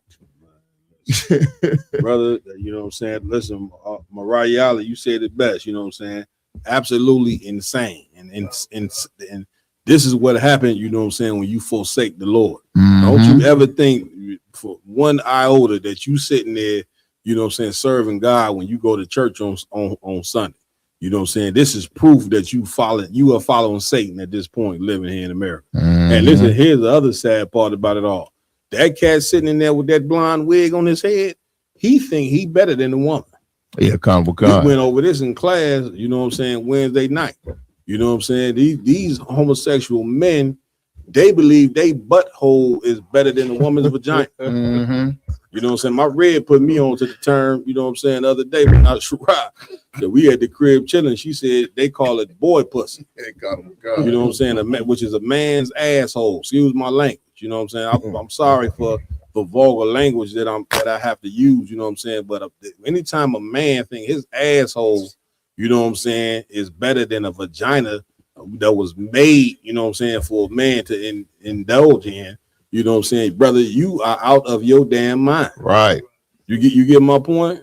Boy, we are in here. So one. It's like, and the sad part about that video, probably half of them sisters every day on Facebook posted that how single they are, or got showing how single. I wish I had a man. Meanwhile, they sitting there indulging in two men getting together. The man you was probably supposed to have, you let another man take it. You know what I'm saying? Diabolical.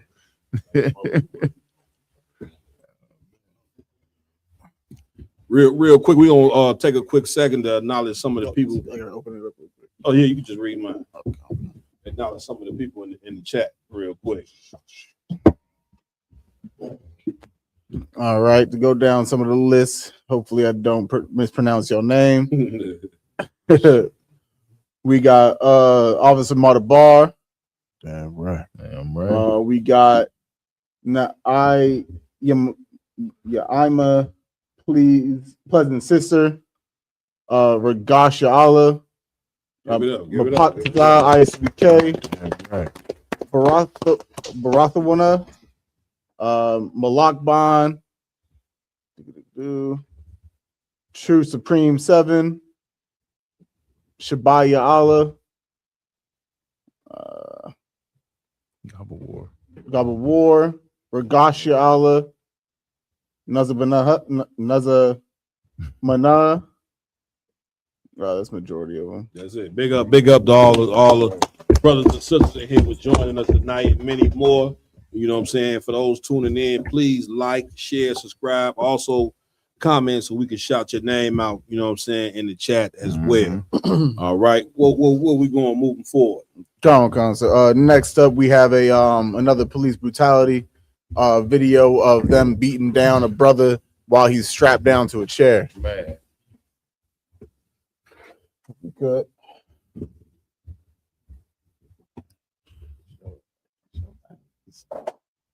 Well, we're showing about.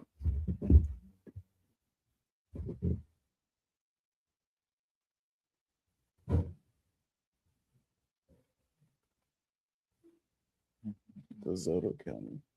Do you know where DeSoto's at? Stop resisting. Stop resisting. Stop resisting. Stop resisting.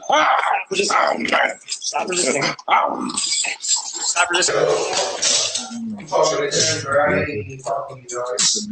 He ain't like that,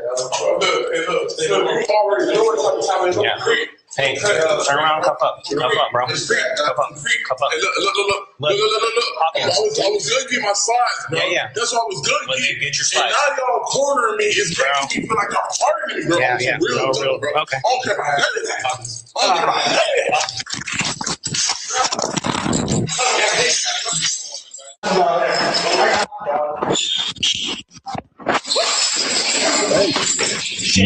Why are you? I'm so sorry. I'm so sorry. I'm so sorry for you. I'm so sorry for you. Yeah, get up. That's a different cat from now. Yeah, comical. Yeah, and the main one was the brother in the beginning. As you can see, they talk about stop resisting. They got a strap around his chest, and his arms are tied down to the arms of the chair, and they talking about stop resisting. Go ahead, my guy. If I could, sir. So DeSoto County is in like it's more like the northern section. It's right at the border of Memphis and Mississippi. You know what I mean? I got a cousin that lives in DeSoto County. You know what I'm saying? So DeSoto County is extremely racist. Like them crackers down there, they do not play. Them brothers from Memphis don't cross the border with their crime, because if they come into DeSoto County with the things they're doing in Memphis, they're not gonna make it. You know what I mean? So I watched that video earlier, and the one right here you say it's a different cat. This is a white dude, right? And he pushed the white cat down and kicked him in the head. Told him sorry, right? And he said, "Oh, I'm sorry, my bad, I'm sorry." He apologized to this Edomite 1,000 times. That's it. And this was then he turned around and beat the brakes off the brother. They got the brother strapped down in the chair, and he continues to beat the brother. Now, some Edomite online was like, well, what y'all didn't know is he had his arm tucked behind his back. How do you stop a person from resisting? Listen, that brother's bleeding from his mouth. He got a strap. He's strapped to a chair. You can hear the fluid in his lungs as he's trying to breathe. Yep. And you continue to punch him in his chest and in his stomach as he's strapped down. As he's strapped down. Now, he got everything else strapped down except one arm. Right. If it is one arm, you are supposed to be a trained professional. That's it. You know what I'm saying? There are ways and techniques to manipulate someone and move someone when they're resisting. Yeah. There are ways that if he don't want to move that one arm out, he ain't got no weapons. There's other ways to strap him down. Yeah. But they choose, once again, to treat us like even less than animals, Cap. Well, listen, you just said something that was heavy. You said trained professional. Mm-hmm. The thing of it is the white man can never be trained right to be something, you know what I'm saying, that he's not. Right. He ain't a man of honor and peace. Right. Especially when it come to us.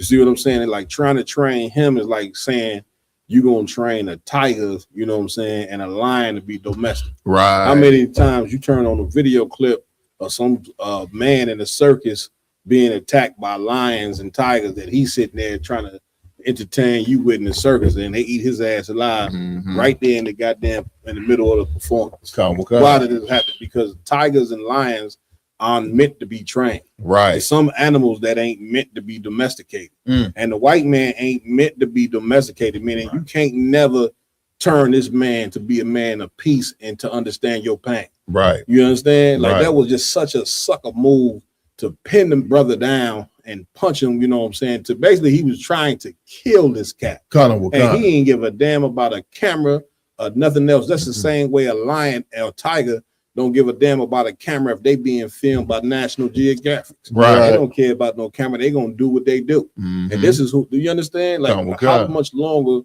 do this type of stuff got to go on for us to understand that the best way for us to deal with these people is to totally separate from these people. Right. You can't have your enemy policing your neighborhood. The police is meant to protect the neighborhood. But the problem is that when you got your enemy trying to protect the neighborhood, it's going to be an all-out war. Like what in the hell you think the Black Panthers got started for back in Oakland? Do the research.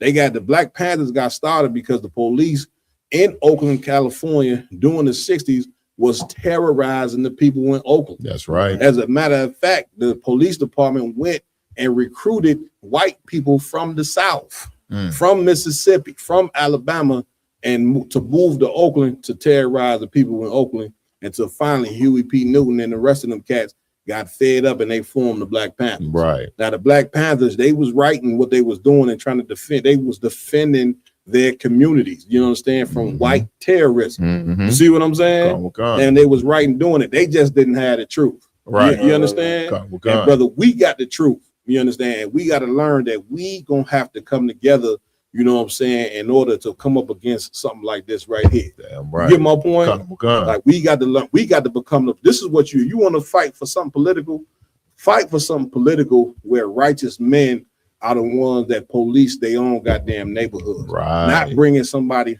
from a total different neighborhood that the closest thing they seen to a black person was looking at Boys in the Hood. Right.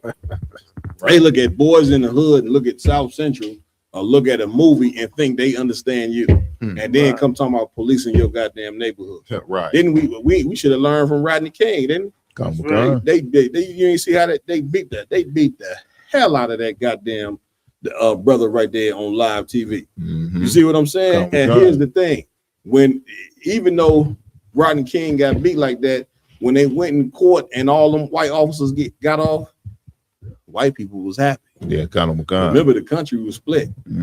Black people was mad, but white people was happy that them white officers got off that committed a crime before the world. Right. You know what I'm saying? On national TV, white people was happy. And I break up my point in saying that. You see how that brother was doing right there? Here's the point that you need to see. And big shout out to Roscoe Rob because he released this video, and you know what I'm saying, by just sitting there looking. And Roscoe Rob, can you please give the people the insight on what white people were saying in the comments? You know, show our people what these white people were saying in the goddamn comments about how this brother was treated. Please explain. So I'm gonna read this double comment right now. Please do. So Salaya, sir. So it was a comment right here.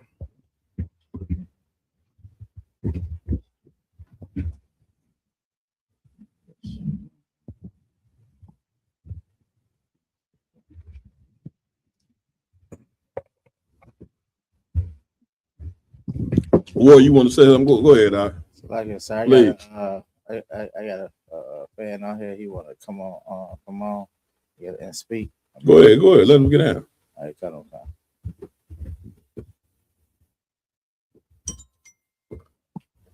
I got that comment right here, so when we go read it real quick. Hey, give me 1 second. Well, tell the brother, hold on one second. Go ahead, Rob.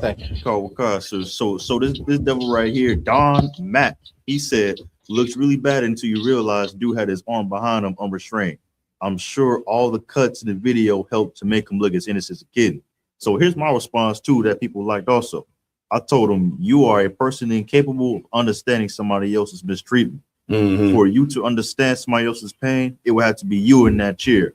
And only then you will understand. Right. Like the white people in the comments was making excuses for why this brother, you know what I'm saying, was getting beat the way that he get beat.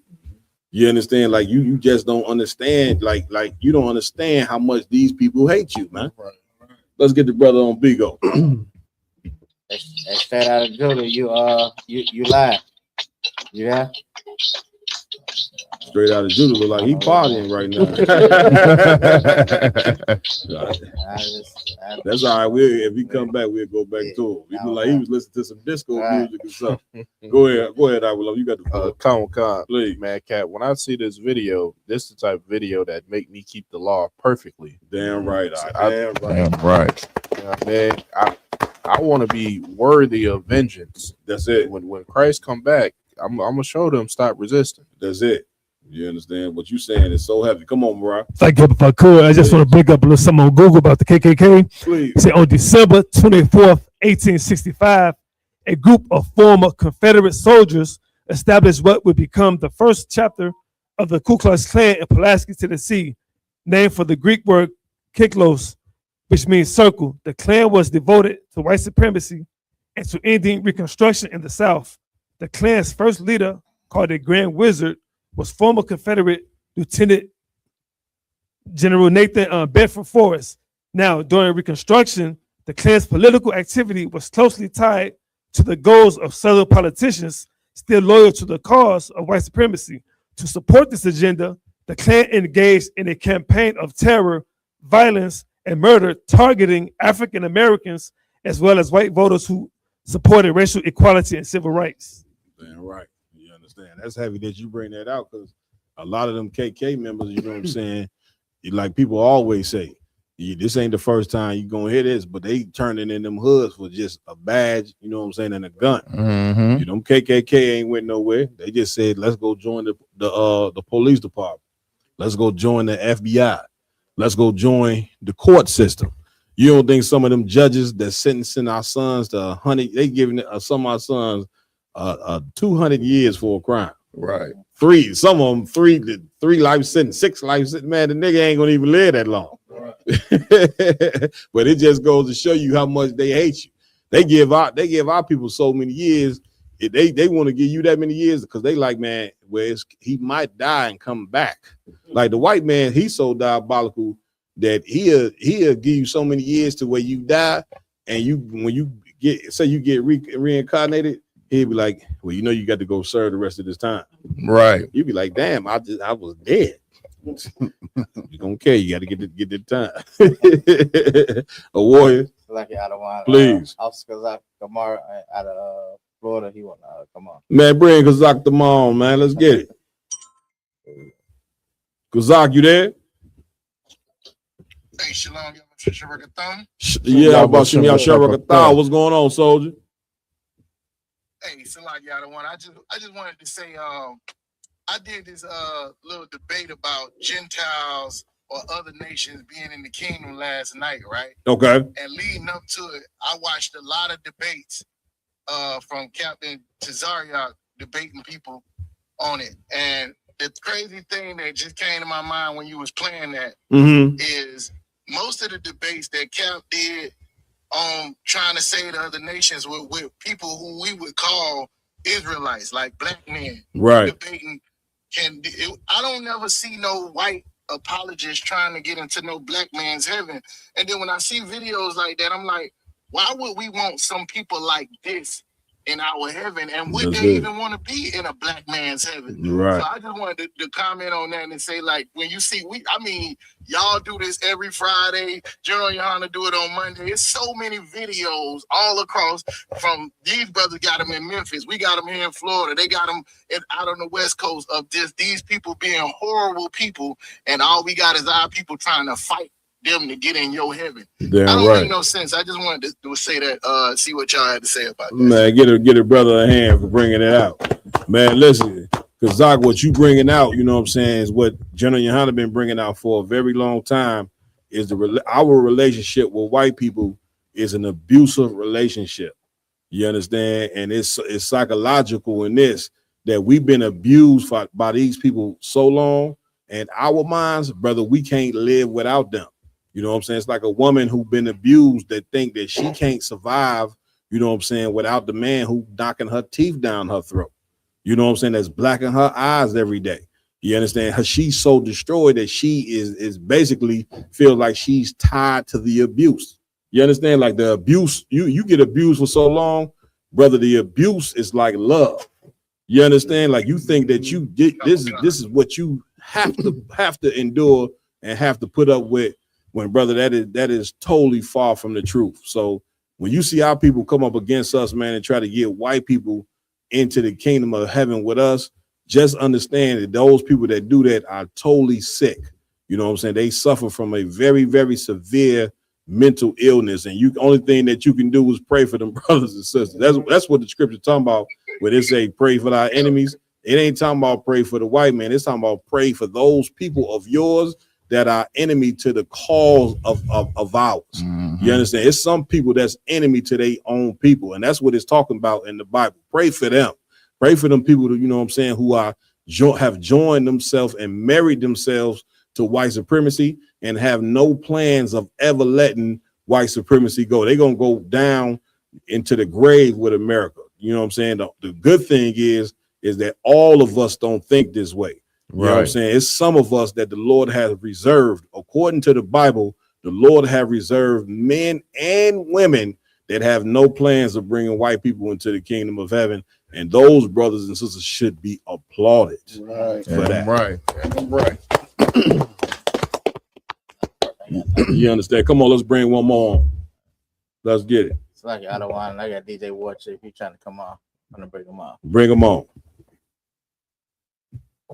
Shalom. Go ahead. Who is this now? His name DJ War Chief. Yeah, Israelite. DJ War Chief, you there? I'm gonna bring him on. Connect him. There you go. DJ War Chief, you there?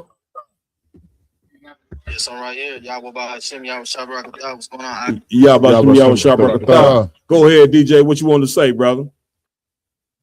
Yeah, I've been seeing a lot of, it's kind of, I don't know if y'all been seeing the same thing, but I've been seeing the trend of, the Edomites over here actually giving breakdowns on the fact that we are the lost sheep of the house of Israel. And I just find it kind of strange that I'm seeing these videos and I'm just like, I already know that, but you know me, I already know what they're going to get according to Obadiah. I already know what's going down. I already know what's going to happen.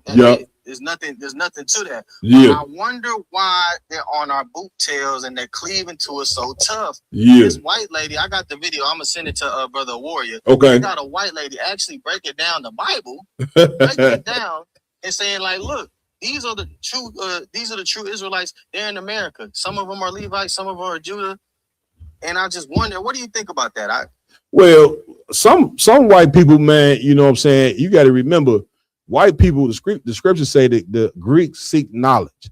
Like some white people, you know what I'm saying, they look at the stuff that we bringing out and they know that what we saying is true.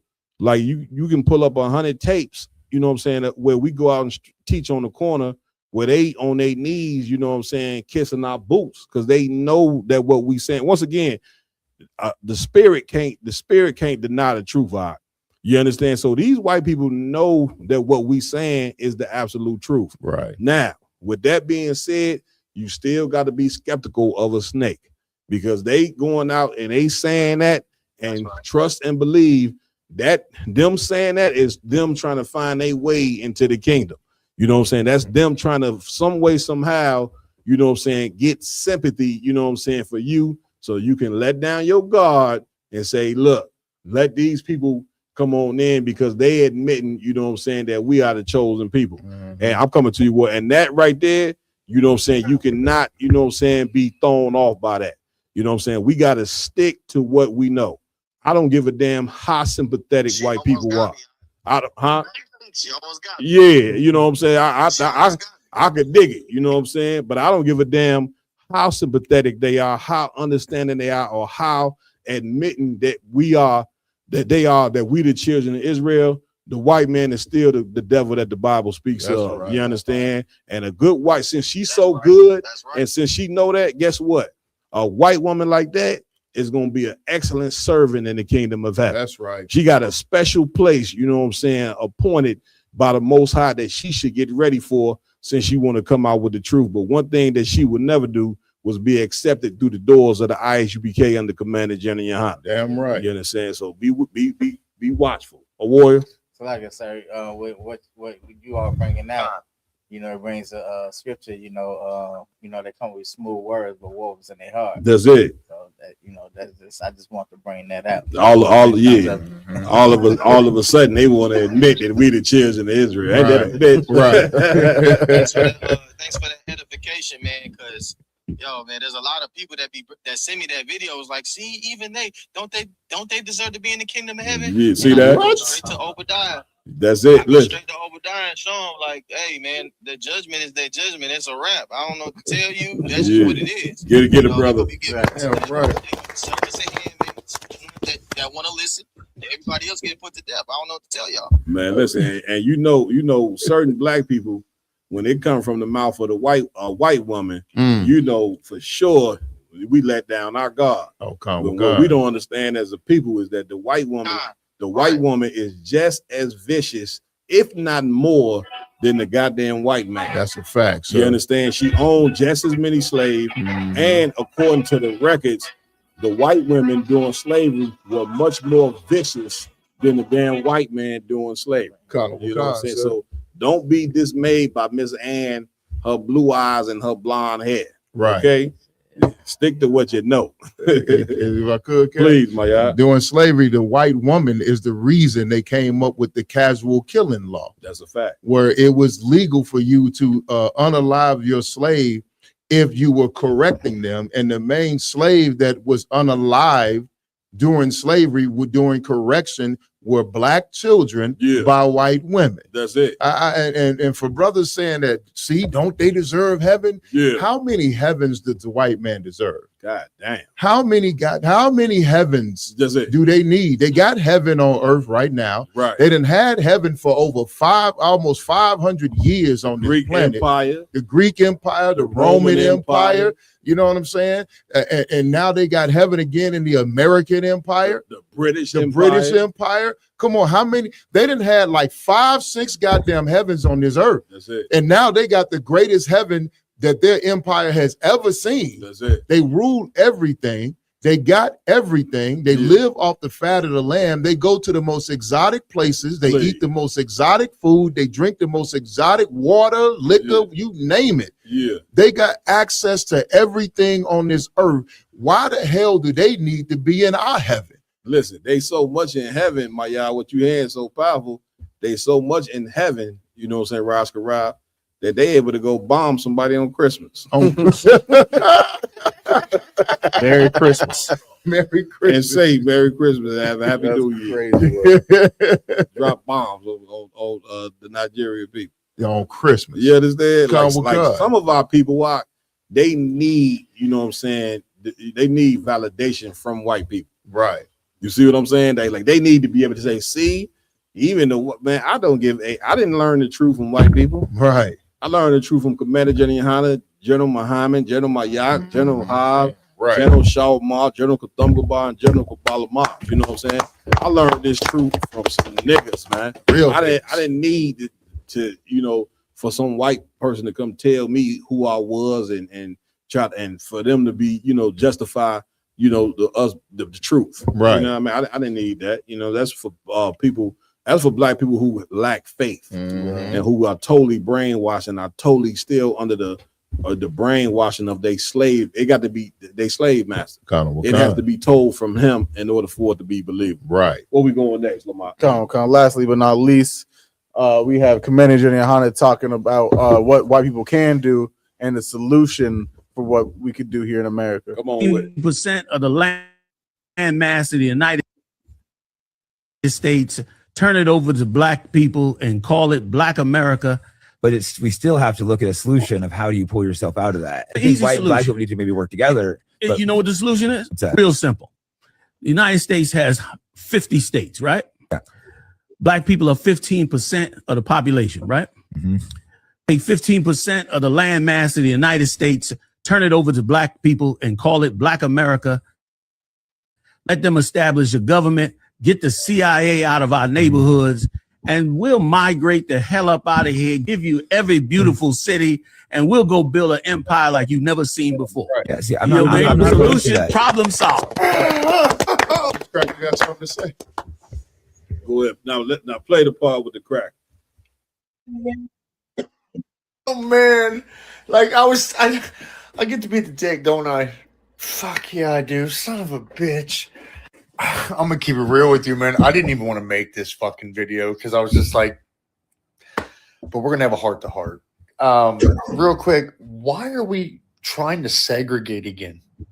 I thought we fought like hell for y'all to not be segregated. Also, I don't think you quite took a lot of shit into account because I don't think majority of your people would want to live in a place where it's strictly your people. I don't think you quite understand. Every other race on the planet can work well together, but your race doesn't work well together. Okay, you always try to take out the op. You try to take out somebody who's better than you. Again, that's just a factual fucking statement. And then you take into account the levels of crime, the amount of percentages of your people that are committing. Do you think where you're going to create is going to be something that's like a fucking utopia and people are going to want to come there? Spoiler alert, homie, it's not going to work out like that. Do you need further evidence? Go look at fucking Kenya. Look at any Africa. Look at any. Y'all can't run shit. Damn. So again, I don't think you quite thought this shit through, because if you created that place, it would be the murder capital of the fucking planet. There would be the most fucking crime, poverty. That place would be a fucking shitbox. People would be fleeing that cesspool and trying to come back over with the rest of the world. So again, I'm not trying to be that dick. Okay, this is one of the times I don't want to be the dick. But y'all can't run shit. You just fucking can't. Y'all can't live together in peace and fucking harmony. Like, you can't even live with your own fucking people. I know you keep blaming the white man bad for everything. But you can't even live with your own fucking people. And that speaks volumes. Man, where we going? How long? Come on, please. Now, Cap, this like these type of white people, they have to say these type of things because when they speak like this, it battles their white guilt. They know that they the devil. That's right. Give it up. That was that. Go ahead, Ashley. Come on. So they gotta say things like that, and then they make statements like, okay, like every black person is a gang member. That's like saying every white person is from the trailer park. Every white person is from Alabama and talk like Bobby Boucher from the Waterboy. They from the swamps of Florida. That's not every white person. Every black person ain't violent. Every black person ain't shooting and killing and everything like that. That's it. So they got to throw out these stereotypes because they know that they're the cause of destruction of the black community. That's it. So to take the fault away from them, they're going to try to project, just the propaganda of evil on black people. That's it. Right. Go ahead, my guy. Hey, Cap, and if I could, please, to address what this Edomite said. Last time I checked, America has the most crime out of any country in the world. That's a fact. America has the most gun violence out of any country in the world. America has the highest drug addiction rate, the highest sexually transmitted disease rate, the highest forms of illnesses, all forms of cancer and illnesses and everything that unalives mankind is right here in America. And the last time I checked, sir, I mean, I might be foolish. I might be, not thinking correctly. But the last time I checked, wasn't America run by white people? That's it. You know what I'm saying? That's so it. for him to insinuate that if black people had our own space in this country to run, that it would somehow be worse than America already is. America runs the world, and the world is going to hell in a handbasket. That's it. You know what I'm saying? There is rape, robbery, murder, depravity all over the world, and it was all spread by the so-called white man trying to colonize the entire planet Earth. Every place on the planet Earth imitates white culture, imitates American culture. So how can he try to say that somehow that we're going to be worse than them when they're the worst caretakers of the world that the world has ever seen? And we learned everything from them. Remember, they stripped us of our culture. They stripped of us our language. They stripped of us our God and replaced it with their culture, their language, their God, their traditions, their lust, and their hungers. And now want to point the finger at us. Yeah, he said, you want to blame the white man? You goddamn right we're going to blame the white man. Because we learned everything that we know. Every brother outside of the ISUPK learned everything for the white man. Even the brothers talking about going back to Africa, they're doing that to be passive good slaves so the white man don't come down on them. But we ain't good slaves. We them runaway slaves. We them niggas in the field and in the house that didn't want to deal with master's BS no more. And we fighting back. We poisoning the well. We poisoning the water. And we running away to freedom. Damn right. Goddamn. Give it up. Give it up. Give it up, Bob. Man, listen. All Commander Jenny Hanna said was give us some states where black people could move to and fix themselves. Damn right. But what you just seen was the reason why we so destroyed, right? Because why white people hate you, it's clear that they hate you, right? Even though they hate you as much as they do, brothers and sisters, they do not want you to separate from them. Right. Right. Once again, the relationship between the abuser and the abused. White people in America, listen to me good. They are like vampires. Right. Meaning the only way that this place survives and the reason what gives America's life is them sucking the blood of Black, Hispanics, and Native American Indians. Damn right. So even though they hate you, they love to be able to beat you. They love to be able to, they need somebody to oppress. They need somebody to be able to pull over, you know what I'm saying, and get behind their car and pull them out and beat them with a billy club. They need somebody to do that. And you, the person, you know what I'm saying, who they need to be able to beat. You, the people, you know what I'm saying, whose blood that they love to suck, you know what I'm saying, in this goddamn empire. The only solution for us, of course, is separation from them people. You know what I'm saying? Like he said, give us 5 states where we can go ahead and institute laws and morals that'll fix us. But of course, the white man don't want you to get fixed. And what this idiot don't understand is that anything that you see black people doing in these inner cities is your fault. You understand? It comes from your laws that broke up our families. Ain't no black man wrote laws, you know, that said he was gonna feed children and house the mother, but the father had to go. Ain't no black man did that. Ain't no black man came into black neighborhoods in the 80s under the CIA and put crack in the goddamn neighborhoods. Ain't no black man did that. You did that. You the one that built prisons, you know what I'm saying, and filled those prisons with black and brown people. So don't turn and look to us and try to blame us for our own goddamn destruction. Right. You know, that's one diabolical thing to where these people hate your damn guts, but don't ever want you to leave America, which is why we need a savior, which proves that the kingdom of heaven is only for blacks, Hispanics, and Native American Indians. Because if Jesus Christ does not return, brothers and sisters, you would die a slow death in this hellhole called America. That's a fact. And this is why Christ was called a savior, because he ain't coming to save but one people, and that's the 12 tribes of the nation of Israel. He coming to force you out of the hand. What I'm telling you is biblical. Christ is coming to force you out of the hand of white people, because brothers and sisters, they would never let you go if Christ don't intervene. You know what I'm saying? It's going to, like they just say, divine. You run around talking about divine intervention. God is going to do a divine intervention to free blacks, Hispanics, and Native American Indians out of the hands of America. Right. He's going to do the same thing that he did, you understand, to the children of Israel during the time when we was in Egypt. Moses didn't want to let the children of Israel go. Give me right on it. He ain't want to let the children of Israel go. He had to be forced. How did he get forced? Through plagues from God.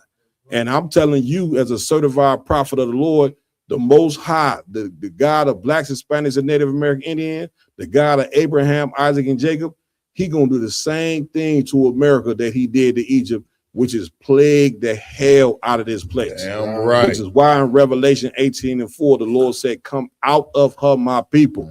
Come out of her. Come out of her don't mean get on the plane and fly to a country. You can't escape curses from flying from America to another country. Right. A lot of black people think that they can get on the plane and fly to Nigeria. Now you see Nigeria getting bombed. See what I'm saying? That ain't how you escape curses. The way that you escape curses is by going in that book and finding out what moral compass that you need to be keeping so the Lord can be with you to fight against your enemy. Right. That's what it means, you know what I'm saying, when it says come out of her, my people. And the brothers and sisters in ISUBK, we have came out of her. The her is America. The her is America, which is the whore according to the Bible. The whore of Babylon, that's this place right here. And we didn't came out of this place. How do you know? All the brothers and sisters that's in the ISUBK, they didn't celebrate Christmas yesterday. You understand? They didn't do that. We didn't celebrate Thanksgiving a month prior to that because we love our native Indian brothers and sisters. We ain't celebrating New Year's in about a week because we understand and know that the real New Year would never be in the dead of goddamn winter, man. Right. Are you dumb and that stupid, man? Right. You talking about the New Year, everything is dead. What are we talking about? Stop following the devil into the goddamn grave. Learn this truth, man. Brothers and sisters, get in class. ISUBK.com. Get in class, man, and take hold of this truth like you ain't never took hold of nothing else, man. Damn right. This devil right here is showing you, and this was a flat out racist right here. Come. Hate black people like some of you. He hate the sight of you, but yet he don't want you to leave him. Right. Do you understand that? He hates your guts, hates the sight of you, but don't want you to leave. Brothers and sisters, that is a vampire. Damn right. Roman 1, let's go. Salagi, I don't know if nobody said this. I did get up for a second, but he's talking about us having states when we had cities and was able to thrive in just cities. Think of Rosewood and Tulsa, Oklahoma, even Bronzeville. Bronzeville was a hub for black art. Damn right. That's right. Now, you talk about what we can do. We can't do something with 50 states. I mean, with 5 states, we had a couple cities. We had Tulsa, Oklahoma in itself would thrive so much that they had to bomb it. Listen, every time that we ever, you know what I'm saying, thrived in America or had thriving towns or cities or streets, they came and destroyed. The warrior just said it. A lot of these streets that you look at in Chicago, that's absolutely horrible. At one point in time, 95th was a thriving community. At one point in time, 79th is a hellhole right now. We had a school on 79th. You see what? At one point in time, 79th was full of thriving black men. 63rd. You see what I'm saying? King Von said, I ain't from 63rd. You understand? 63rd is a hellhole. You know what I'm saying? But at one point, 63rd was a thriving black community. Damn right. How did it become, you know what I'm saying, what it became? They went and got some Uncle Tom civil rights leaders that convinced black people to get rid of their businesses, come support white businesses. You got rid of them. Now your communities got poor, got impoverished, you know what I'm saying, got bad schooling, gave laws that said take the man out the home. The white man created the ghetto. Therefore, like we always tell you, the white man is the devil that the Bible speaks of. Right. And we're going to take a hold of that all the way into Christ's return. Damn right, sir. With that, man, I want to give it up, you know what I mean, to my amazing hosts for rocking it out with me. I want to thank everybody for hanging with us on this Friday night. I know you probably get ready now to go out and party. You know what I'm saying? It's a day after Christmas. I wouldn't advise it. Right. Yeah. You a black, Hispanic, and Native Indian, I would not advise you go and be a part of the demon Christmas, because a lot of people are going to lose their life tonight in some club. Somebody going to come shoot that club up, you know what I'm saying, because the demon of Christmas is just that real. He going to come shoot that club up because his woman just whored on him. Right. Because she felt like she had to be a whore on Christmas. Right. So now her boyfriend shows up and shoot the goddamn club up and you there. You get my point? Right. Like, man, I wouldn't do it. I would stay home and chill. Yeah, right. God. With that, man, I want to give it up to my amazing host. To my right, man, give it up to Officer Lamar Yala. Any announcements? Come on. As always, make sure to go like, follow, share all around Table of Truth, social media pages, Real Nigga University. Yeah, right. Tomorrow, ISPK Chicago, Roundtable of Truth will be out there with Captain Hadaria Allah in Detroit. Give it up. Right. Let me say something on that real fast. Okay. Man, we coming at y'all with a double header, man. Of course, we just got it in tonight, but we're going to be getting it in tomorrow night as well, 5:30 p.m. in the Detroit, Michigan. Captain Hadaria Allah, Officer Laban, and all those mighty men and sisters in Detroit. The Roundtable of Truth, we will be coming live from Detroit, Michigan. Please make sure you tune in tomorrow, 5:30 Eastern. That's Do right. not forget, we going right back live. Go ahead, Lamar. Con. If you able to make it to the new school out there, show up to 16134 Morris Road, Detroit, Michigan, 48205. Make sure to show up. Damn right. Give it up. Also want to give it up. You understand? Officer Iwalum Gabar. You understand? Any announcements? Yeah, Cap, man. If I was you, I would make it my business to catch that podcast tomorrow. It's gonna be going down heavy. Damn right. We're gonna get it in, man. You give it up, you know what I'm saying? Right. Detroit, Michigan is definitely a major hub, you know what I'm saying, in the IHBK. Them brothers have done an excellent job. They just opened up a new school. If you Black, Hispanic, or Native American Indian, the brother just gave the address. Roman gonna put the address in the chat as well. You know what I'm saying? We're gonna be going live from the new school in Detroit under Captain Hadaria Allah. We're gonna have a great time, great podcast. Come sit in and join. You more than welcome to come. We're gonna have food, drinks, and all that. And then after that, you know what I'm saying, we may step out somewhere. I don't know. You know what I'm saying? Anytime Detroit and Chicago get together, there's always a movie. You see what I'm saying? I would probably hide the women, hide the liquor, and hide anything else you can hide. Because we definitely gonna invade. Get me right on that, RJ. That's a fact. That's a straight up fact. You understand? A homosexual man couldn't hang around us. Right. He couldn't. We talk about women all day, every day. You know, sun up, sun down. That's right. I'm exposing you brothers up in there. Brothers in here looking at me like, you know, I got a red flu on too. I don't give a damn. Hey, I'm telling you about your husband right now. Brothers like, damn. Hey, when a homosexual come around us, they do interviews on podcasts and say the reason they left is because of much polygamy. That's why I'm telling you. Now, you know, get my yard out of here. That's the camp leader of IUIC. He said the reason he left because it was too much polygamy going on. And they didn't get too much. Too many men with multiple wives. Right. Now, how sweet and he's sweet and so tender. It's tearing too much fire in the school. Ain't that sweet and tender? That is tender. You offended because I'm walking through the door with 4 women. Now you know that only a homosexual get mad at a man having multiple. You should be impressed, right? He looking but you know why he mad? Because he wants to be one of the women. Like he's jealous. Damn. Because the mind of a homosexual is that he's jealous that a woman got a box and he don't. That's why they run around now talking about boy pussy. Boy, don't no real man want no ass.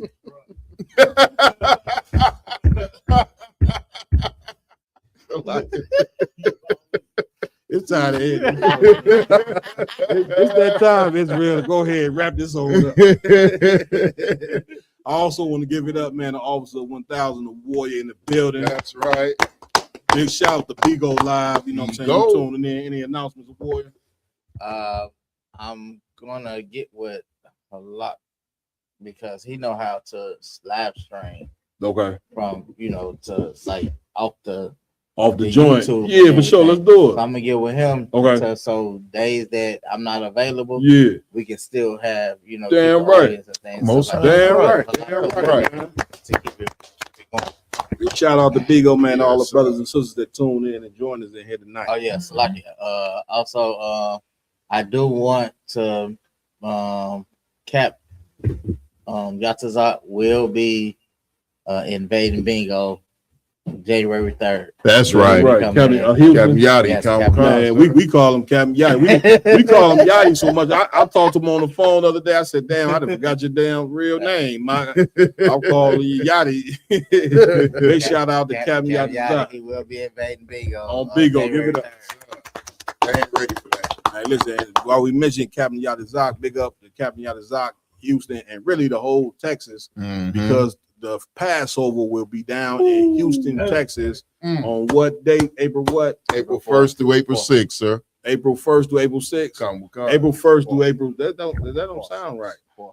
No, he said the entire entire day. Oh, from Wednesday to Sunday. From Wednesday to Monday. April 1st to April 6th, sir. Hey, we'll give it up. You know what I'm saying? We're gonna be down.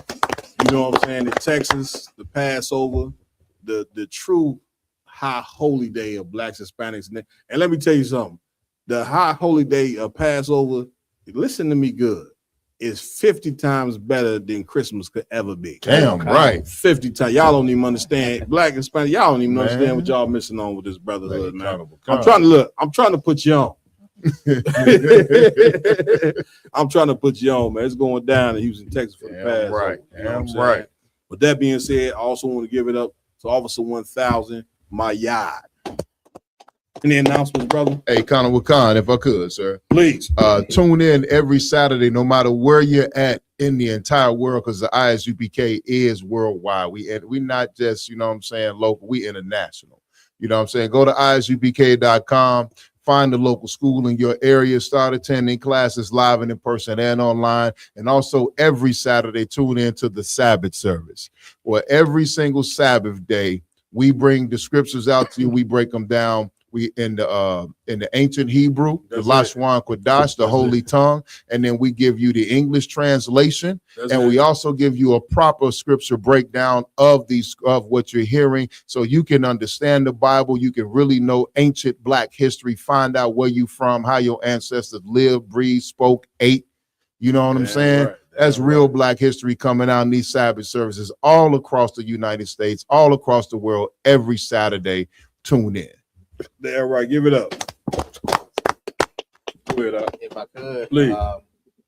I want to also mention that ISUPK biblical law will be coming to bingo soon. Damn right. Damn right. Damn right. Give it up. Right. Damn right. Give it up. You understand? I want to also give it up. You understand, to my engineers of the Round Table of Truth, Officer Ramawan. Get it, brother, a hand. Right. Officer Raj Raj, get him a hand as well. And Officer Mariah Allah, get him a hand as well. I am Captain Malquad, under the authority of Commander General Yohana. With that, we out. We see you in Detroit tomorrow, 5:30 p.m. Shalom.